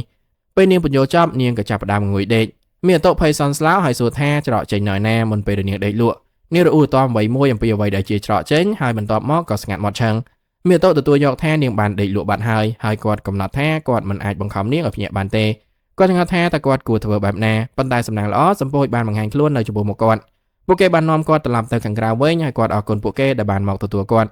សម្ពោចសំទោសចំពោះការមកយឺតហើយបញ្យល់ថាពួកគេត្រូវបានពិភពកាមីដែលត្រូវបានក្បោះបង់ចោលទាំងអស់រារាំងមីណាតូប្រាប់ពួកគេអំពីព្រះដែលគាត់បានជួបហើយពិពណ៌នាថានាងជាទេពធីតាដ៏ចំណាស់និងគ្មានការលើកទឹកចិត្តទាំងស្រុងមីណាតូបញ្យល់ថាឥឡូវនេះគាត់មានថាមពលក្នុងការបិទរបស់ហើយសម្ពោចដឹងថាទេពធីតានោះប្រកាសជាអាម៉ាធឺរ៉ាស៊ូមីណាតូភ្ញាក់ផ្អើលយ៉ាងខ្លាំងព្រោះគាត់មិនដែលសម័យថានាងជាអាម៉ាធឺរ៉ាស៊ូដ៏ល្បីល្បាញនោះទេនៅតាមផ្លូវចេញមីណាតូឆ្ងល់ថាតើសម្ពោចបានរកឃើញគាត់ដោយរបៀបណាសេរីបញ្យល់ថាសម្លេងរបស់ហូបានផ្ដល់ឲ្យពួកគេនៅគំនិតល្អអំពីកន្លែងដែលត្រូវរកមីណាតូសម្លឹងមើលហូដែលកំពុងដេកលក់ហើយនិយាយថាគាត់នឹងត្រូវអរគុណហូឲ្យបានត្រឹមត្រូវនៅពេលដែលហូភ្ញាក់ឡើងសេរីនិយាយថាពួកគេក៏គួរតែអរគុណវិញ្ញាណខ្យល់ផងដែរមីណាតូមានការងឿងឆ្ងល់ព្រោះគាត់មិនដឹងថានាងកំពុងនិយាយពីអ្វីទេតូរីកាបញ្យល់ថាសម្លេងខ្យល់បាននាំពួកគេទៅកាន់ទីតាំងរបស់គាត់បន្ទាប់មកអូស៊ូគីសួរមីណាតូថាតើគាត់បានលឺអ្វីដែរទេមុនពេលដែលគាត់ត្រូវបានស្រូបចូលទៅក្នុងពិភពកាមីមីណាតូគិតឡើងវិញហើយនឹកឃើញសម្លេងដែលគាត់បានលឺដោយប្រាប់គាត់ឲ្យនៅឆ្ងាយគាត់ដឹងថាសម្លេងនោះពិតជាកំពុងព្យាយាមព្រមានគាត់ថាគាត់កំពុងស្ថិតនៅក្នុងគ្រោះថ្នាក់សេរីនិយាយថាវាប្រហែលជានៅតែពិបាកសម្រាប់គាត់ក្នុងការមើលឃើញនិងលឺពួកគេឲ្យបានច្បាស់សម្ពោចលើកទឹកចិត្តគាត់ឲ្យផ្ដោតអារម្មណ៍និងស្ដាប់ដោយប្រុងប្រយ័ត្នជាងមុនដូច្នេះមីណាតូក៏ចំណាយពេលស្ងាត់មួយផ្លែតដើម្បីផ្ដោតអារម្មណ៍មួយសន្ទុះក្រោយមកវិញ្ញាណពីរបានលេចឡើងហើយមីណាតូបានលឺសម្លេងតូចមួយនិយាយថាវារីករាយដែលគាត់មិនកាត់អីមីណាតូឆ្ងល់ថាតើវាជាអ្វីហើយសេរីបញ្ជាក់ថាគាត់បានលឺពួកគេវាបង្ហាញថាមានវិញ្ញាណខ្យល់មួយក្រុមហើយមីណាតូអរគុណពួកគេទាំងអស់គ្នានៅកន្លែងផ្សេងទៀតហារីម៉ានិងកាត់ស៊ូរ៉ាហ្គីកំពុងបញ្ចប់ការងាររបស់ពួកគេប៉ុន្តែពួកគេបានជួបបារម្ភម្នាក់គាត់គឺជាអ្នកដឹកនាំក្រុមកម្ចាត់បិសាចហើយគាត់ប្រាប់ក្រុមអូមីយូជីថាពួកគេបានដោះស្រាយបញ្ហាផ្សែងពុលនៅក្នុងតំបន់នេះរួចហើយគាត់បង្ហាញថាមានច្បាប់មួយដែលមិនបានសរសេរដែលនៅពេលដែលអ្នកកម្ចាត់បិសាចបានឈរជើងនៅក្នុងតំបន់ណាមួយនោះក្រុមអូមីយូជីមិនអាចកម្ចាត់វិញ្ញាណនៅទីនោះបានទេគាត់បដិសេធពួកគេទាំងពីរយ៉ាងគួរសមប៉ុន្តែមានអ្វីមួយមិនស្រួលអំពីរឿងនេះបន្ទាប់ពីពួកគេចាកចេញហារីម៉ាឆ្ងល់ថាតើពួកគេជានរណាហើយកាស៊ូរ៉ាហ្គីបញ្យល់ថាពួកគេជាអ្នកកម្ចាត់បិសាចមិនល្អពួកគេទទួលយកបេសកកម្មសម្រាប់ថ្លៃសេវាហួសហេតុហើយបរិះនោះគឺជាអ្នកដឹកនាំរបស់ពួកគេកាស៊ូរ៉ាហ្គីមិនចូលចិត្តពួកគេទេហើយគាត់សង្ឃឹមថាពួកគេមិនបានធ្វើអ្វីមួយទៅចោះនៅពេលដែលមីណាតូត្រឡប់ទៅដល់ផ្ទះវិញគាត់បានហៅយ៉ាម៉ាកាមីហើយនិយាយថាគាត់បានយកអ្វីមួយមកឲ្យយ៉ាម៉ាកាមីទោះជាណាក៏ដោយគាត់មានការភ្ញាក់ផ្អើលពេលឃើញថាយ៉ាម៉ាកាមីបានរួញខ្លួនមកតូចម្ដងទៀតយ៉ាម៉ាកាមីបញ្យល់ថាគាត់បានប្រើថាមពលរបស់គាត់ហួសហេតុពេកដើម្បីចាត់ការពិភពកាមីដែលត្រូវបានក្បោះបង់ចោលទាំងអស់នោះមីណាតូប្រាប់គាត់ឲ្យញ៉ាំឲ្យច្រើនហើយលូតលាស់មកធម្មតាវិញហើយគាត់ក៏យកនំជប៉ុនទាំងអស់ដែលគាត់មានមកឲ្យយ៉ាម៉ាកាមីភ្លក់វាហើយនិយាយថាវាគួរតែធ្វើឲ្យគាត់ត្រឡប់មកធម្មតាវិញក្នុងពេលឆាប់ៗនេះមីណាតូមិនអាចខ្វាត់មិននិយាយបានថារូបរាងតូចនេះពិតជាខ្ជូតណាស់គាត់និយាយថាវាមានទំហំសមឥតខ្ចោះសម្រាប់លេងជាមួយនាគនិងគីរិនយ៉ាម៉ាកាមីប្រាប់មីណាតូកុំថ្លើមធំច្បោកឲ្យគាត់ព្រោះគាត់គឺជាព្រះភ្នំក្រោយមកមីណាតូបានទៅមើលហូដែលនៅមិនទាន់ភ្ញាក់ពីដេកនៅឡើយគាត់គិតថាហូប្រហែលជាបានប្រើថាមពលរបស់គាត់ច្រើនពេកនៅពេលដែលគាត់បានប្រែក្លាយទៅជាសភាពដើមរបស់គាត់ដើម្បីហៅរកជំនួយក្នុងអំឡុងពេលបេសកកម្មលើកមុនរបស់ពួកគេយ៉ាម៉ាកាមីប្រាប់មីណាតូកុំឲ្យបារម្ភហើយធានាគាត់ថាហូនឹងភ្ញាក់ឆាប់ៗនេះគាត់និយាយថាហូមិនមែនជាប្រភេទដែលងាយនឹងចោះចាញ់ងាយៗនោះទេហើយមីណាតូក៏ចាប់ផ្ដើមស្រួលចិត្តចំពោះរឿងនេះបន្ទាប់មកមីណាតូមើលប្រអប់ឈើមួយចំនួនហើយគិតអំពីថាមពលបិទដែលអាម៉ាធឺរ៉ាស៊ូបានឲ្យគាត់ចង់ស្ទាត់ជំនាញវាហើយគាត់មានហេតុផលជាក់លាក់មួយសម្រាប់ការធ្វើដូច្នោះបើសិនបើគាត់អាចបិទថាមពលកម្ចាត់វិញ្ញាណអាក្រក់ទៅជាអ្វីមួយនោះវាអាចជាមធ្យោបាយមួយដើម្បីជួយហារីម៉ានិងអ្នកផ្សេងទៀតធ្វើការងាររបស់ពួកគេឲ្យកាន់តែមានប្រសិទ្ធភាពយ៉ាម៉ាកាមីយល់ថាគំនិតនេះគួរឲ្យចាប់អារម្មណ៍ហើយពិពណ៌នាវាថាជាការចាប់និងរក្សាទុកថាមពលដែលមីណាតូបានបញ្ចេញចេញមកមីណាតូកំពុងពិសោធន៍រួចហើយគាត់សាកល្បងប្រើប្រអប់ឈើតាមរបៀបដែលអាម៉ាធឺរ៉ាស៊ូបានធ្វើគាត់គិតថាវាសមតម្លៃក្នុងការសាកល្បងដោយសារនាងច្បាស់ជាកំពុងប្រើវាដើម្បីបិទរបស់គាត់សួរយ៉ាម៉ាកាមីថាតើវាដំណើរការឬអត់ប៉ុន្តែយ៉ាម៉ាកាមីមិនចាប់អារម្មណ៍ទេគាត់ប្រាប់មីណាតូថាថាមពលនេះហៀចេញដូចផ្សែងហើយវាមិនត្រូវបានបិទជិតទាល់ទេសោះដើម្បីបិទវាឲ្យជិតយ៉ាម៉ាកាមីបញ្យល់ថាមីណាតូត្រូវតែឃើញរូបភាពមីណាតូសើចព្រោះយ៉ាម៉ាកាមីនិយាយពាក្យរូបភាពខុសហើយយ៉ាម៉ាកាមីក៏ការពារខ្លួនគាត់ទទួលស្គាល់ថាតូរីកាបានប្រាប់គាត់ថាការបញ្ចេញសម្លេងរបស់គាត់យ៉ាប់ណាស់ហើយគាត់បានដឹងអំពីរឿងនោះរួចហើយមួយសន្ទុះក្រោយមកមីណាតូបានយកនំមកឲ្យយ៉ាម៉ាកាមីហើយអ្នកទាំងពីរក៏អង្គុយជាមួយនឹងគ្នាដូចធម្មតាមីណាតូនិយាយថាការបង្ហាញរបស់គាត់ជាមួយនឹងថាមពលបិទនៅតែដំណើរការយឺតៗហើយគាត់នៅមានផ្លូវវែងឆ្ងាយទៀតបន្ទាប់មកក៏បានលើកទូរស័ព្ទដែលខលចូលមកមានអ្នកដែលចាប់អារម្មណ៍ចង់មើលផ្ទះនេះបានលុបចោលម្ដងទៀតហើយនេះជាលើកទី3ហើយដែលវាបានកើតឡើងនៅនាទីចុងក្រោយយ៉ាម៉ាកាមីបង្ហាញគាត់ថាមនុស្សច្រើនតែមិនទៀងទាត់មីណាតូឆ្ងល់ថាហេតុអ្វីបានជាផ្ទះនេះពិបាកលក់ម្លេះព្រោះពីកន្លែងដែលគាត់ឈរវាហាក់ដូចជាកន្លែងដ៏អស្ចារ្យមួយ គាត់បានព័ត៌មានដោយលេងសាយថាវាជាផ្ទះដែលមានបន្ទប់គេងមួយជាមួយនឹងកន្លែងទទួលភ្ញៀវដ៏ស្រស់ស្អាតនិងសួនច្បារដ៏ស្ងប់ស្ងាត់មួយដែលថែមទាំងមានយ៉ាម៉ាកាមីទៀតផងមីណាតូបន្ថែមថាគាត់បានសម្អាតផ្ទះយ៉ាងម៉ត់ចត់ហើយថែមទាំងមាននំជប៉ុនត្រៀមរួចរាល់សម្រាប់អ្នកមកមើលទៀតផងយ៉ាម៉ាកាមីនិយាយថានំទាំងនោះឥឡូវនេះជារបស់គាត់ហើយដោយសារអ្នកមកមើលបានលុបចោលបន្ទាប់មកយ៉ាម៉ាកាមីចំណាយពេលមួយផ្លែតដើម្បីសរសើរពណ៌នៃអាហាររដូវផ្ការីកនេះគាត់ពណ៌នាអំពីពណ៌នៃសត្វចាបព្រៃនិងពណ៌ផ្កាសាគុរ៉ាស្រាលៗនៃនំប៉័ងថាតុនភ្លុនដែលតំណាងឲ្យរដូវកាលពិតប្រាកដយ៉ាម៉ាកាមីមានការមកផលគំនិតដូច្នេះគាត់ក៏ប្រើធម៌ពលរបស់គាត់ដើម្បីផ្ដល់ឲ្យសួនច្បារនៅទស្សនភាពរដូវផ្ការីកកាន់តែស្រស់ស្អាតមានអាតបញាក់ផ្អើលព្រោះសួនច្បារបានប្រែទៅជាផ្កាសាគុរ៉ារីកគ្រប់ទីកន្លែងយ៉ាម៉ាកាមីនិយាយថារដូវផ្ការីកមិនអាចចាប់ផ្ដើមដោយគ្មានផ្កាសាគុរ៉ាបាននោះទេបន្ទាប់មកមីណាតូសង្កេតឃើញថាយ៉ាម៉ាកាមីបានរួញតូចម្ដងទៀតហើយគាត់សួរទាំងបារម្ភថាតើរាងកាយរបស់យ៉ាម៉ាកាមីយ៉ាងម៉េចហើយយ៉ាម៉ាកាមីបញ្យល់ថាវានឹងចំណាយពេលបន្តិចមុនពេលគាត់លូតលាស់មកធម្មតាវិញមីណាតូឆ្ងល់ថាតើគាត់ធ្វើឲ្យផ្ការីកបានដោយរបៀបណាហើយយ៉ាម៉ាកាមីគ្រាន់តែនិយាយថាគាត់ប្រើភ្នែករបស់គាត់មីណាតូមានការងឿងឆ្ងល់ប៉ុន្តែបន្ទាប់មកគាត់ក៏នឹកឃើញពីអ្វីដែលអាម៉ាថារ៉ាស៊ូបានប្រាប់គាត់អំពីការស្វែងរកអ្វីដែលដំណើរការសម្រាប់គាត់ព្រមនោះគាត់មានគំនិតមួយហើយគាត់ដឹងថាសភៅកត់ត្រាធម្មតារបស់គាត់អាចជាឧបករណ៍ដែលដំណើរការល្អបំផុតសម្រាប់គាត់នៅពេលនិយាយអំពីការបិទធម៌ពលរបស់គាត់យ៉ាម៉ាកាមីនិយាយថាវាជារឿងធម្មតាទេដែលរឿងខ្លះនឹងដំណើរការសម្រាប់គាត់ហើយរឿងខ្លះទៀតមិនដំណើរការមីណាតូរៀបចំដើម្បីសាកល្បងទ្រឹស្ដីរបស់គាត់ដោយសរសេរនៅក្នុងសភៅកត់ត្រារបស់គាត់ដើម្បីមើលថាតើគាត់អាចបិទធម៌ពលរបស់គាត់បានដែរទេទោះជាណាក៏ដោយគាត់ត្រូវបានរំខាននៅពេលដែលសត្វចាបកំពុងច្រៀងយ៉ាងពិរោះហើយមីណាតូនិយាយថាសំឡេងទាំងនោះល្អឥតខ្ចោះសម្រាប់សួនច្បារនីតិខរដូវទោះជាណាក៏ដោយសន្តិភាពត្រូវបានរំខាននៅពេលដែលសត្វស្លាបមួយក្បាលចាប់ផ្ដើមហៅគ្រូរបស់វាគ្រូរបស់ពួកវាគឺជាហូហើយគាត់ញាក់ពីដេកដើម្បីឆ្លើយតបទៅនឹងការហៅនោះហូត្រឡប់ទៅធ្វើការវិញភ្លាមហើយបង្រៀនសិស្សដែលកំពុងតែភ័យរបស់គាត់មីណាតូប្រាប់ខ្លួនឯងថាគាត់គួរតែប្រឹងប្រែងផងដែរហើយយ៉ាម៉ាកាមីអង្គុយផឹកភេសជ្ជៈរបស់គាត់ឲ្យរីករាយ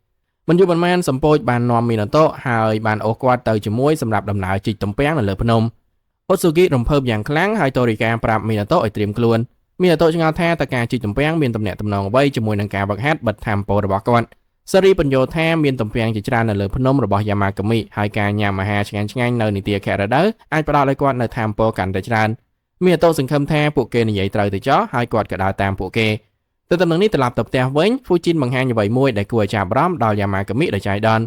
វាបង្ហាញថាគាត់ជាអ្នកនៅពីក្រោយការមើលផ្ទះដែលត្រូវបានលុបចោលរាល់ពេលដែលមាននរណាម្នាក់មកមើលផ្ទះគាត់បានបោះពួកគេចូលទៅក្នុងពិភពកាមីរបស់គាត់មួយរយៈមុនពេលដោះលែងពួកគេវិញជាក់ស្ដែងពួកគេមានការភ័យខ្លាចហើយពួកគេមិនដែលចង់ត្រឡប់មកវិញនោះទេយ៉ាម៉ាកាមីនិយាយថានោះជារឿងដ៏អាក្រក់មួយដែលត្រូវធ្វើរ៉ៃជីនបង្ហាញថាយ៉ាម៉ាកាមីខ្លួនឯងក៏ធ្លាប់បានចាប់បរិសម្នាក់ដែលព្យាយាមទាត់ទ្វារផងដែរហ្វូជីននិយាយថាបរិសនោះសមនឹងទទួលបានរឿងនោះហើយមនុស្សណាដែលហ៊ានទាត់ទ្វារផ្ទះកាមីគួរតែក្រាបគោរពដោយសារតែការដឹងគុណដែលបានរួចជីវិតយ៉ាម៉ាកាមីយល់ស្របហើយរ៉ៃជីននិយាយថាពួកគេទាំងពីរឈួតហើយភ្លាមនោះពួកគេបានសម្គាល់ឃើញពិភពកាមីដែលត្រូវបានកបោះបង់ចោលមួយទៀតកំពុងរសាត់ឆ្ពោះទៅភ្នំហើយយ៉ាម៉ាកាមីបង្ហាញថាមីណាតូហាក់ដូចជាកំពុងតាក់ទាញវារ៉ៃជីនចាត់ការវាយ៉ាងលឿនដែលប្រើធម៌ពលរបស់គាត់ហើយបន្ទាប់មកឆ្លោះបញ្ចាំងពីភាពចម្លែកនៃស្ថានភាពទាំងមូលនេះគាត់និយាយថាក្នុងរយៈពេលទាំងអស់របស់គាត់មិនដែលឃើញមនុស្សដែលតាក់ទាញពិភពកាមីដូចមីណាតូនោះទេគាត់គិតថាទោះបីជាមនុស្សក៏ដោយតែមីណាតូរស់នៅក្នុងពិភពកាមីហើយចំណាយពេលទាំងអស់របស់គាត់នៅក្បែរព្រះដែលវាមានផលប៉ះពាល់មិនធម្មតាមួយចំនួនមកលើគាត់វាសមហេតុផលណាស់ដែលគាត់នឹងនៅចិត្តកាមីជាងអ្នកដទៃហ្វូជីនឆ្ងល់ថាតើគាត់គួរផ្ដល់ធម៌ពលដល់មីណាតូបន្ថែមទៀតឬអត់ដើម្បីការពារមីណាតូពីការត្រូវបានទាញចូលទៅក្នុងពិភពកាមីម្ដងទៀតយ៉ាម៉ាកាមីប្រាប់គាត់យ៉ាងម៉ឺងម៉ាត់កុំឲ្យធ្វើបែបនោះព្រោះបើសិនបើពួកគេផ្ដល់ធម៌ពលដល់មីណាតូបន្ថែមទៀតនោះមីណាតូនឹងលែងជាមនុស្សទៀតហើយហ្វូជីនទទួលស្គាល់រឿងនេះហើយនិយាយថាអ្វីដែលសំខាន់ឥឡូវនេះគឺរបៀបដែលមីណាតូប្រើធម៌ពលដែលគាត់មានរួចហើយនៅលើភ្នំក្រុមរបស់មីណាតូបានទៅដល់កន្លែងដ៏អស្ចារ្យមួយដែលមានទំពាំងជាច្រើនដែលអាចជីកយកបានមីណាតូរំភើបយ៉ាងខ្លាំងប៉ុន្តែដឹងថាគាត់ភ្លេចយកចាប់ជីកមកព្រោះដំណើរនេះតក់ខលពេកពេលគាត់រៀបនឹងជីកខ្លាឃ្មុំដ៏ធំមួយបានលេចឡើងនៅពីមុខគាត់ហើយមីណាតូក៏ភាំងទាំងស្រុងក៏បានសម្លឹងមើលខ្លាឃ្មុំហើយភ័យសន្ស្លាវក្នុងចិត្តខណៈដែលគាត់ឆ្ងល់ថាតើត្រូវធ្វើបែបណាជីវិតរបស់គាត់ស្ថិតនៅក្នុងគ្រោះថ្នាក់យ៉ាងខ្លាំងហើយគាត់ឆ្ងល់ថាតើគាត់គួរធ្វើពុតជាស្លាប់ឬអត់មុនពេលគាត់អាចធ្វើអ្វីបានគាត់បានឮសំឡេងរបស់យ៉ាម៉ាកាមីក៏មានការភ្ញាក់ផ្អើលយ៉ាងខ្លាំងពេលឃើញថាយ៉ាម៉ាកាមីកំពុងនិយាយតាមរយៈអូតស៊ូគីដែលប្រាប់គាត់កុំឲ្យបារម្ភគាត់បញ្យល់ថាខ្លាឃ្មុំនោះជាយក្សដ៏ស្លូតហើយគ្មានអ្វីត្រូវខ្លាចនោះទេមីណាតូនៅតែភ្ញាក់ផ្អើលដែលយ៉ាម៉ាកាមីអាចនិយាយតាមរយៈអូតស៊ូគីបានហើយយ៉ាម៉ាកាមីរំលឹកគាត់ថាសម្ពោចទាំងនេះគឺជាកូនចៅរបស់គាត់ដូច្នេះគ្មានអ្វីពិបាកសម្រាប់គាត់នោះទេខ្លាឃ្មុំក្រហមដូចជាសត្វដ៏គួរឲ្យខ្លាចប៉ុន្តែតាមពិតវាមិនកាចទាល់តែសោះ Sari បកប្រែឲ្យខ្លាឃ្មុំហើយបង្ហាញថាវាកំពុងនិយាយអរគុណសម្រាប់ការមើលថែមេរបស់ពួកវាយាមាកាមិបញ្ជាក់ថាពាក្យមេដែលខ្លាឃ្មុំនោះនិយាយគឺសំដៅទៅលើ Kirin Sari បន្តបកប្រែឲ្យខ្លាឃ្មុំនិយាយថាវាចង់បង្ហាញការដឹងគុណរបស់វាប្រើកញ្ញាំរបស់វាយ៉ាងសាហាវហើយជីកយកទំពាំងចេញពីដីមានតោរំភើបបន្តិចហើយគាត់និយាយថាគាត់ពិតជារីករាយណាស់ដែលខ្លាឃ្មុំនៅខាងពួកគេបន្តមកខ្លាឃ្មុំបានជីកទំពាំងឲ្យគ្រប់គ្នាហើយបកគោលទំពាំងខ្លះទៅឲ្យមីណាតូដឹងថាគាត់អាចយល់ពីអ្វីដែលខ្លាឃ្មុំកំពុងព្យាយាមនិយាយហើយ Sari ភ្ញាក់ផ្អើលពេលឮដូច្នេះខ្លាឃ្មុំប្រាប់ពួកគេតាមរយៈ Sari ថាទំពាំងកាន់តែស្រស់កាន់តែល្អដូច្នេះពួកគេគួរតែញ៉ាំវានៅទីនេះភ្លាមយាមាកាមិតាមរយៈ Otsugi យល់ស្របទាំងស្រុងហើយប្រកាសថាការញ៉ាំអាហារដែលប្រមូលផលថ្មីគឺជាក្តីរីករាយដែលគ្មានអ្វីផ្សេងអាចជំនួសបាន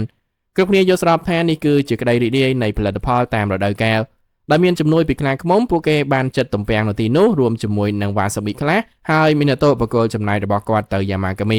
ិបន្តមកមីណាតូបានសួរជាលើកចុងក្រោយថាតើការជីកទំពាំងមានជាប់តាក់ទងនឹងការវឹកហាត់ថាមពលរបស់គាត់ដែរទេយាមាកាមិសារភាពថាវាមិនជាប់តាក់ទងនឹងរឿងនោះទាល់តែសោះមីណាតូមិនចង់ជឿរឿងនេះទេហើយគាត់ចោទប្រកាន់យាមាកាមិថាគ្រាន់តែចង់ញ៉ាំទំពាំងយាមាកាមិបញ្យល់ថាមីណាតូហាក់ដូចជាកំពុងបង្ខំខ្លួនឯងខ្លាំងពេកហើយគាត់គិតថាការផ្លាស់ប្ដូរល្បឿននឹងធ្វើឲ្យគាត់ល្អប្រសើរ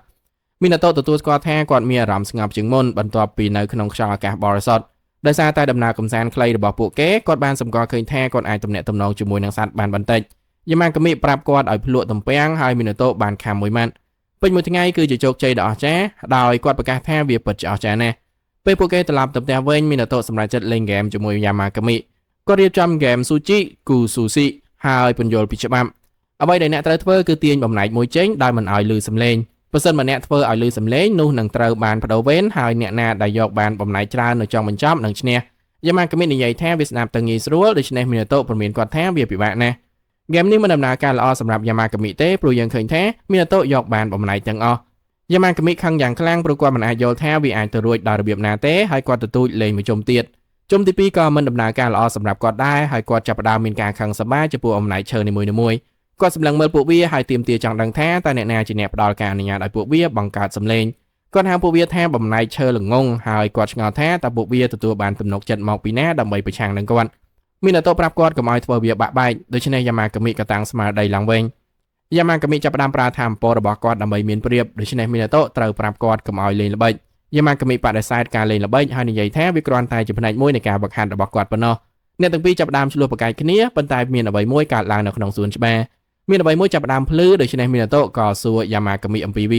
យាមាកាមិនិយាយថាពេលខ្លះអ្វីមួយអាចវង្វេងហើយបានមកដល់ទីនេះដូច្នេះវាច្បាស់ជាមួយក្នុងចំណោមនោះមុនពេលមីណាតូអាចសួរបន្ថែមបានសំឡេងរីករាយមួយបានបន្លឺឡើងហើយបកគោលថ្មីមួយទៀតបានបង្ហាញខ្លួនបរិះចម្លែកម្នាក់នេះបានសុំទោសចំពោះការរំខានហើយគាត់សន្យាថាគាត់មិនមែនជាបកគោលមិនល្អនោះទេគាត់បានណែនាំខ្លួនឯងភ្លាមៗថាជាអ្នកដែលប្រហែលជាមិនត្រូវការណែនាំហើយបង្ហាញថាគាត់មានឈ្មោះថាអ៊ីប៊ីស៊ូគាត់គឺជាកាមិម្នាក់ទៀតហើយគាត់ប្រាប់មីណាតូឲ្យហៅគាត់ថាអ៊ីប៊ីគាត់ដឹងគ្រប់យ៉ាងអំពីមីណាតូព្រោះមីណាតូជាមនុស្សដែលទទួលបានថាមពលមីណាតូងាកទៅរកយាមាកាមិដើម្បីសុំការបញ្យល់ប៉ុន្តែយាមាកាមិបានដេកលក់បាត់ទៅហើយមីណាតូសមាគមភ្ញៀវរបស់គាត់ហើយអ៊ីប៊ីបញ្យល់ថាគាត់បានឮពីអាចារ្យរ៉ាមួយវានិយាយអំពីមនុស្សចម្លែកម្នាក់ដែលទទួលបានថាមពលកាមិហើយគាត់ចង់មកជួបមនុស្សម្នាក់នោះដោយផ្ទាល់គាត់និយាយថាសួនច្បាររបស់មីណាតូស្រស់ស្អាតណាស់ហើយមីណាតូអរគុណគាត់បន្ទាប់មកអ៊ីប៊ីសម្លឹងមើលគីរិនហើយគីរិនសម្លឹងមើលគាត់ទាំងកំហឹងអ៊ីប៊ីមិនដឹងថាសត្វនេះជាអ្វីទេប៉ុន្តែអ្វីដែលគាត់ដឹងគឺថាគាត់មិនដែលចង់ចាញ់អ្វីដែលគាត់កំពុងតែមើលនោះទេបន្ទាប់មកអ៊ីប៊ីបានសម្គាល់ឃើញប្រភពទឹកក្តៅហើយមីណាតូបានអញ្ជើញគាត់ឲ្យប្រើប្រាស់វាអ៊ីប៊ីយល់ព្រមរីករាយហើយគាត់ក៏សុំការអនុញ្ញាតពីយាមាកាមិផងដែរយាមាកាមិភ្ញាក់ពីដេកហើយប្រាប់អ៊ីប៊ីឲ្យធ្វើតាមសប្បាយជាការអរគុណអ៊ីប៊ីបានយកនំថាយ៉ាគីខ្លះចេញមកហើយបកគោលវាទៅឲ្យអ្នកផ្សេងទៀតចែកគ្នានៅពេលក្រោយគាត់ធ្វើឲ្យប្រកាសថាបានបន្ថែមម្សៅរលោងមួយចំនួនសម្រាប់យាមាកាមិដែលយាមាកាមិពេញចិត្តភ្លាមអ៊ីប៊ីបានចូលទៅក្នុងប្រភពទឹកក្តៅហើយគាត់សម្គាល់ឃើញអ្វីមួយអំពីមីណាតូគាត់និយាយថាមីណាតូកំពុងវង្វេងផ្លូវមីណាតូឆ្ងល់ថាតើគាត់ចង់មានន័យយ៉ាងណាប៉ុន្តែយើងមិនបានឮចម្លើយនោះទេមួយសន្ទុះក្រោយមកមីណាតូបានវឹកហាត់ហើយគាត់មានអារម្មណ៍ថាគាត់ស្ទើរតែចេះប្រើថាមពលបិទហើយនៅខាងក្រៅមីណាតូសង្កេតឃើញថាភ្លៀងបើកថ្ងៃទៅតែរាំងហើយនៅពេលដែលមេឃស្រឡះភ្ញៀវថ្មីម្នាក់បានបង្ហាញខ្លួននៅសួនច្បារមីណាតូមានការញាក់ផ្អើលពេលឃើញថាវាជាវិញ្ញាណកញ្ជ្រោងឈ្មោះថាស៊ូមូគីនាងនិយាយថានាងមិនដឹងថាមានប្រភពទឹកក្តៅដ៏អស្ចារ្យមួយនៅជិតនេះទេស៊ូមូគីសួរថាតើនេះជាផ្ទះរបស់មីណាតូមែនទេប៉ុន្តែគាត់និយាយថាគាត់គ្រាន់តែជាអ្នកថែរក្សាកន្លែងនេះតែប៉ុណ្ណោះមីណាតូអាចដឹងបានថានាងចាប់អារម្មណ៍នឹងប្រភពទឹកក្តៅដូច្នេះគាត់និយាយថានាងអាចប្រើវាបាន ស៊ូម៉ូគីបដិសេធព្រោះនាងកំពុងធ្វើកិច្ចការសំខាន់មួយវាច្បាស់ណាស់ថានាងចង់ត្រាំនៅក្នុងទឹកក្តៅនោះប៉ុន្តែនាងគ្រាន់តែមានលក្ខណៈផ្លូវការពេកមិនអាចនិយាយបានមីណាតូញញឹមហើយអញ្ជើញនាងឲ្យនៅញ៉ាំអាហារថ្ងៃត្រង់សិនស៊ូម៉ូគីសប្បាយចិត្តភ្លាមហើយមិនចង់ជឿថានាងកំពុងត្រូវបានគេហៅឲ្យញ៉ាំអាហារនោះទេនាងព្រមចូលរួមជាមួយពួកគេហើយណែនាំខ្លួនឯងឲ្យបានត្រឹមត្រូវនាងគឺជាកូនចៅរបស់ព្រះភ្នំដែលរស់នៅលើភ្នំក្បែរភ្នំនេះបន្ទាប់មកស៊ូម៉ូគីមិនអាចខ្វាក់ខ្លួនឯងពីការសួរថាតើអាហារនោះចម្អិននៅផ្ទះមែនទេនាងបាននិយាយថាអាហារដែលទិញពីហាងក៏ឆ្ងាញ់ដែរប៉ុន្តែគ្មានអ្វីល្អជាងអាហារដែលធ្វើនៅផ្ទះនោះទេមីណាតូប្រាប់នាងថាវាធ្វើនៅផ្ទះជាមួយនឹងបន្លែព្រៃហើយស៊ូម៉ូគីក៏រំភើបយ៉ាងខ្លាំងនាងនិយាយថាអាហារដែលធ្វើដោយយកចិត្តទុកដាក់ដោយដៃមនុស្សមានតម្លៃណាស់ភ្លាមនោះយ៉ាម៉ាកាមីភ្ញាក់ពីដេកហើយស៊ូម៉ូគីក៏ទៅស្វាគមន៍គាត់យ៉ាម៉ាកាមីប្រាប់នាងឲ្យញ៉ាំអាហារជាមុនសិនហើយបន្ទាប់មកនាងអាចត្រាំនៅក្នុងទឹកក្តៅអ៊ុនៗនៅពេលក្រោយបានមីណាតូមានការភ្ញាក់ផ្អើលព្រោះយ៉ាម៉ាកាមីមើលទៅដូចជាព្រះពិតហើយយ៉ាម៉ាកាមីនិយាយថាវាជារឿងធម្មតាទេព្រោះគាត់គឺជាព្រះភ្នំស៊ូម៉ូគីបង្ហាញយ៉ាងរហ័សថាយ៉ាម៉ាកាមីគឺជាកាមីដែលមានឋានៈខ្ពស់នៅពេលអាហារថ្ងៃត្រង់ស៊ូម៉ូគីបានញ៉ាំមួយម៉ាត់ហើយមានការភ្ញាក់ផ្អើលយ៉ាងខ្លាំងចំពោះរសជាតិរបស់វាជាតិទឹកពីសម្បកតាហ៊ូចៀនបានរលាយយ៉ាងល្អឥតខ្ចោះហើយគ្រឿងទេសក៏ល្អឥតខ្ចោះផងដែរបន្ទាប់ពីញ៉ាំរួចនាងប្រកាសថាវាឆ្ងាញ់ណាស់ស៊ូម៉ូគីនិយាយថាវាផ្ទុយនឹងគោលការណ៍របស់នាងក្នុងការជំពាក់គុណដូច្នេះនាងទទូចផ្ដល់ថាមពលដល់មីណាតូជាថ្នូរនាងយកផ្លែប៉េះភ្លឺចែងចាំងមួយចេញមកដែលវាបេះមកពីសួនច្បារនៅលើភ្នំរបស់ម្ចាស់នាងបញ្យល់ថាវាសម្រាប់តែកាមីប៉ុណ្ណោះដូច្នេះប្រហែលជាមីណាតូមិនគួរញ៉ាំវាទេទោះជាយ៉ាងណាក៏ដោយវានឹងមិនចេះរលួយឡើយហើយវាមានក្លិនឈ្ងុយដូច្នេះគាត់អាចប្រើវាជាគ្រឿងតុបតែងបានមីណាតូមិនចង់ជឿរឿងនេះទេហើយគាត់ឆ្ងល់ថាតើគាត់ពិតជាអាចយករបស់ដែលពិសេសបែបនេះបានមែនទេស៊ូម៉ូគីក៏បានលើកឡើងផងដែរថាម្ចាស់កាមីរបស់នាងបានបកគោលវាឲ្យនាងដើម្បីបញ្ជាក់ថាសួនច្បាររបស់ពួកគេល្អជាងមីណាតូទទួលយកអំណោយនោះហើយគាត់សួរយ៉ាម៉ាកាមីថាតើគាត់គួរធ្វើបែបណាជាមួយវាយ៉ាម៉ាកាមីប្រាប់មីណាតូថាគាត់នឹងញ៉ាំវានៅពេលក្រោយមីណាតូឆ្ងល់ថាតើយ៉ាម៉ាកាមីស្គាល់ម្ចាស់របស់ស៊ូម៉ូគីដែរមែនទេប៉ុន្តែយ៉ាម៉ាកាមីមិនឆ្លើយមីណាតូរំលឹកស៊ូម៉ូគីថានាងអាចប្រើប្រភពទឹកក្តៅបានស៊ូម៉ូគីឆ្ងល់ថាតើមីណាតូប្រើវាដើម្បីងូតទឹកមែនទេហើយគាត់បានបញ្ជាក់រឿងនេះនាងនិយាយថាវាសមហេតុផលហើយវាបញ្យល់ពីមូលហេតុដែលមីណាតូមិនមានអារម្មណ៍ដូចជាមនុស្សបន្ទាប់មកស៊ូម៉ូគីរីករាយនឹងប្រភពទឹកក្តៅមុនពេលទៅចាកចេញមីណាតូបានដឹងថាគាត់មិនដូចមនុស្សទេគាត់តែងតែមានអារម្មណ៍ចម្លែកអំពីវាប៉ុន្តែឥឡូវនេះវាកាន់តែច្បាស់ហើយគាត់កំណត់ថាវាជាអ្វីដែលអ៊ីប៊ីបានលើកឡើងពីមុនអ៊ីប៊ីបាននិយាយថាមីណាតូកំពុងងាកចេញពីការធ្វើជាមនុស្សមីណាតូទទួលស្គាល់ថាគាត់គ្រាន់តែជាមនុស្សធម្មតាម្នាក់ប៉ុណ្ណោះដូច្នេះវាសមហេតុផលដែលគាត់នឹងរងផលប៉ះពាល់ដោយការចំណាយពេលវេលាទាំងអស់របស់គាត់នៅក្បែរព្រះបន្ទាប់មកគាត់ទទួលស្គាល់ថាគាត់ចង់ស្ទាត់ជំនាញលើថាមពលបិទប៉ុន្តែគាត់ខ្លាចការផ្លាស់ប្ដូរច្រើនពេកយាម៉ាកាមីប្រាប់គាត់កុំឲ្យភ័យខ្លាចហើយធានាគាត់ថាទោះបីជាមានថាមពលក៏ដោយគាត់នៅតែជាខ្លួនឯងបន្ទាប់មកមីណាតូសួរស្ងាត់ថាតើគាត់នៅតែអាចស្លាប់ដូចមនុស្សបានដែរមែនទេយាម៉ាកាមីអាចដឹងបានថាមីណាតូព្រួយបារម្ភយ៉ាងណាហើយគាត់គ្រាន់តែនិយាយថាគាត់សន្យាបន្ទាប់មកគាត់ប្រាប់មីណាតូឲ្យប្រឹងប្រែងឲ្យអស់ពីសមត្ថភាពក្នុងការវឹកហាត់របស់គាត់និងរៀនប្រើប្រាស់ថាមពលរបស់គាត់បន្ថែមថាតម្រុយដើម្បីដោះសោថាមពលបិទអាចរកឃើញនៅកន្លែងណាមួយនៅក្នុងអតីតកាលរបស់មីណាតូគាត់បង្ហាញថាមីណាតូអាចមើលឃើញរបស់ដែលមិនមែនជាមនុស្សតាំងពីគាត់នៅតូចមីណាតូគិតឡើងវិញហើយចងចាំពីលើកដំបូងដែលគាត់បានឃើញរបស់ទាំងនោះវាគឺជាក្មេងស្រីតូចនៅក្នុងផ្ទះរបស់គាត់ហើយវាកើតឡើងនៅពេលដែលគាត់មានអាយុ5ឆ្នាំ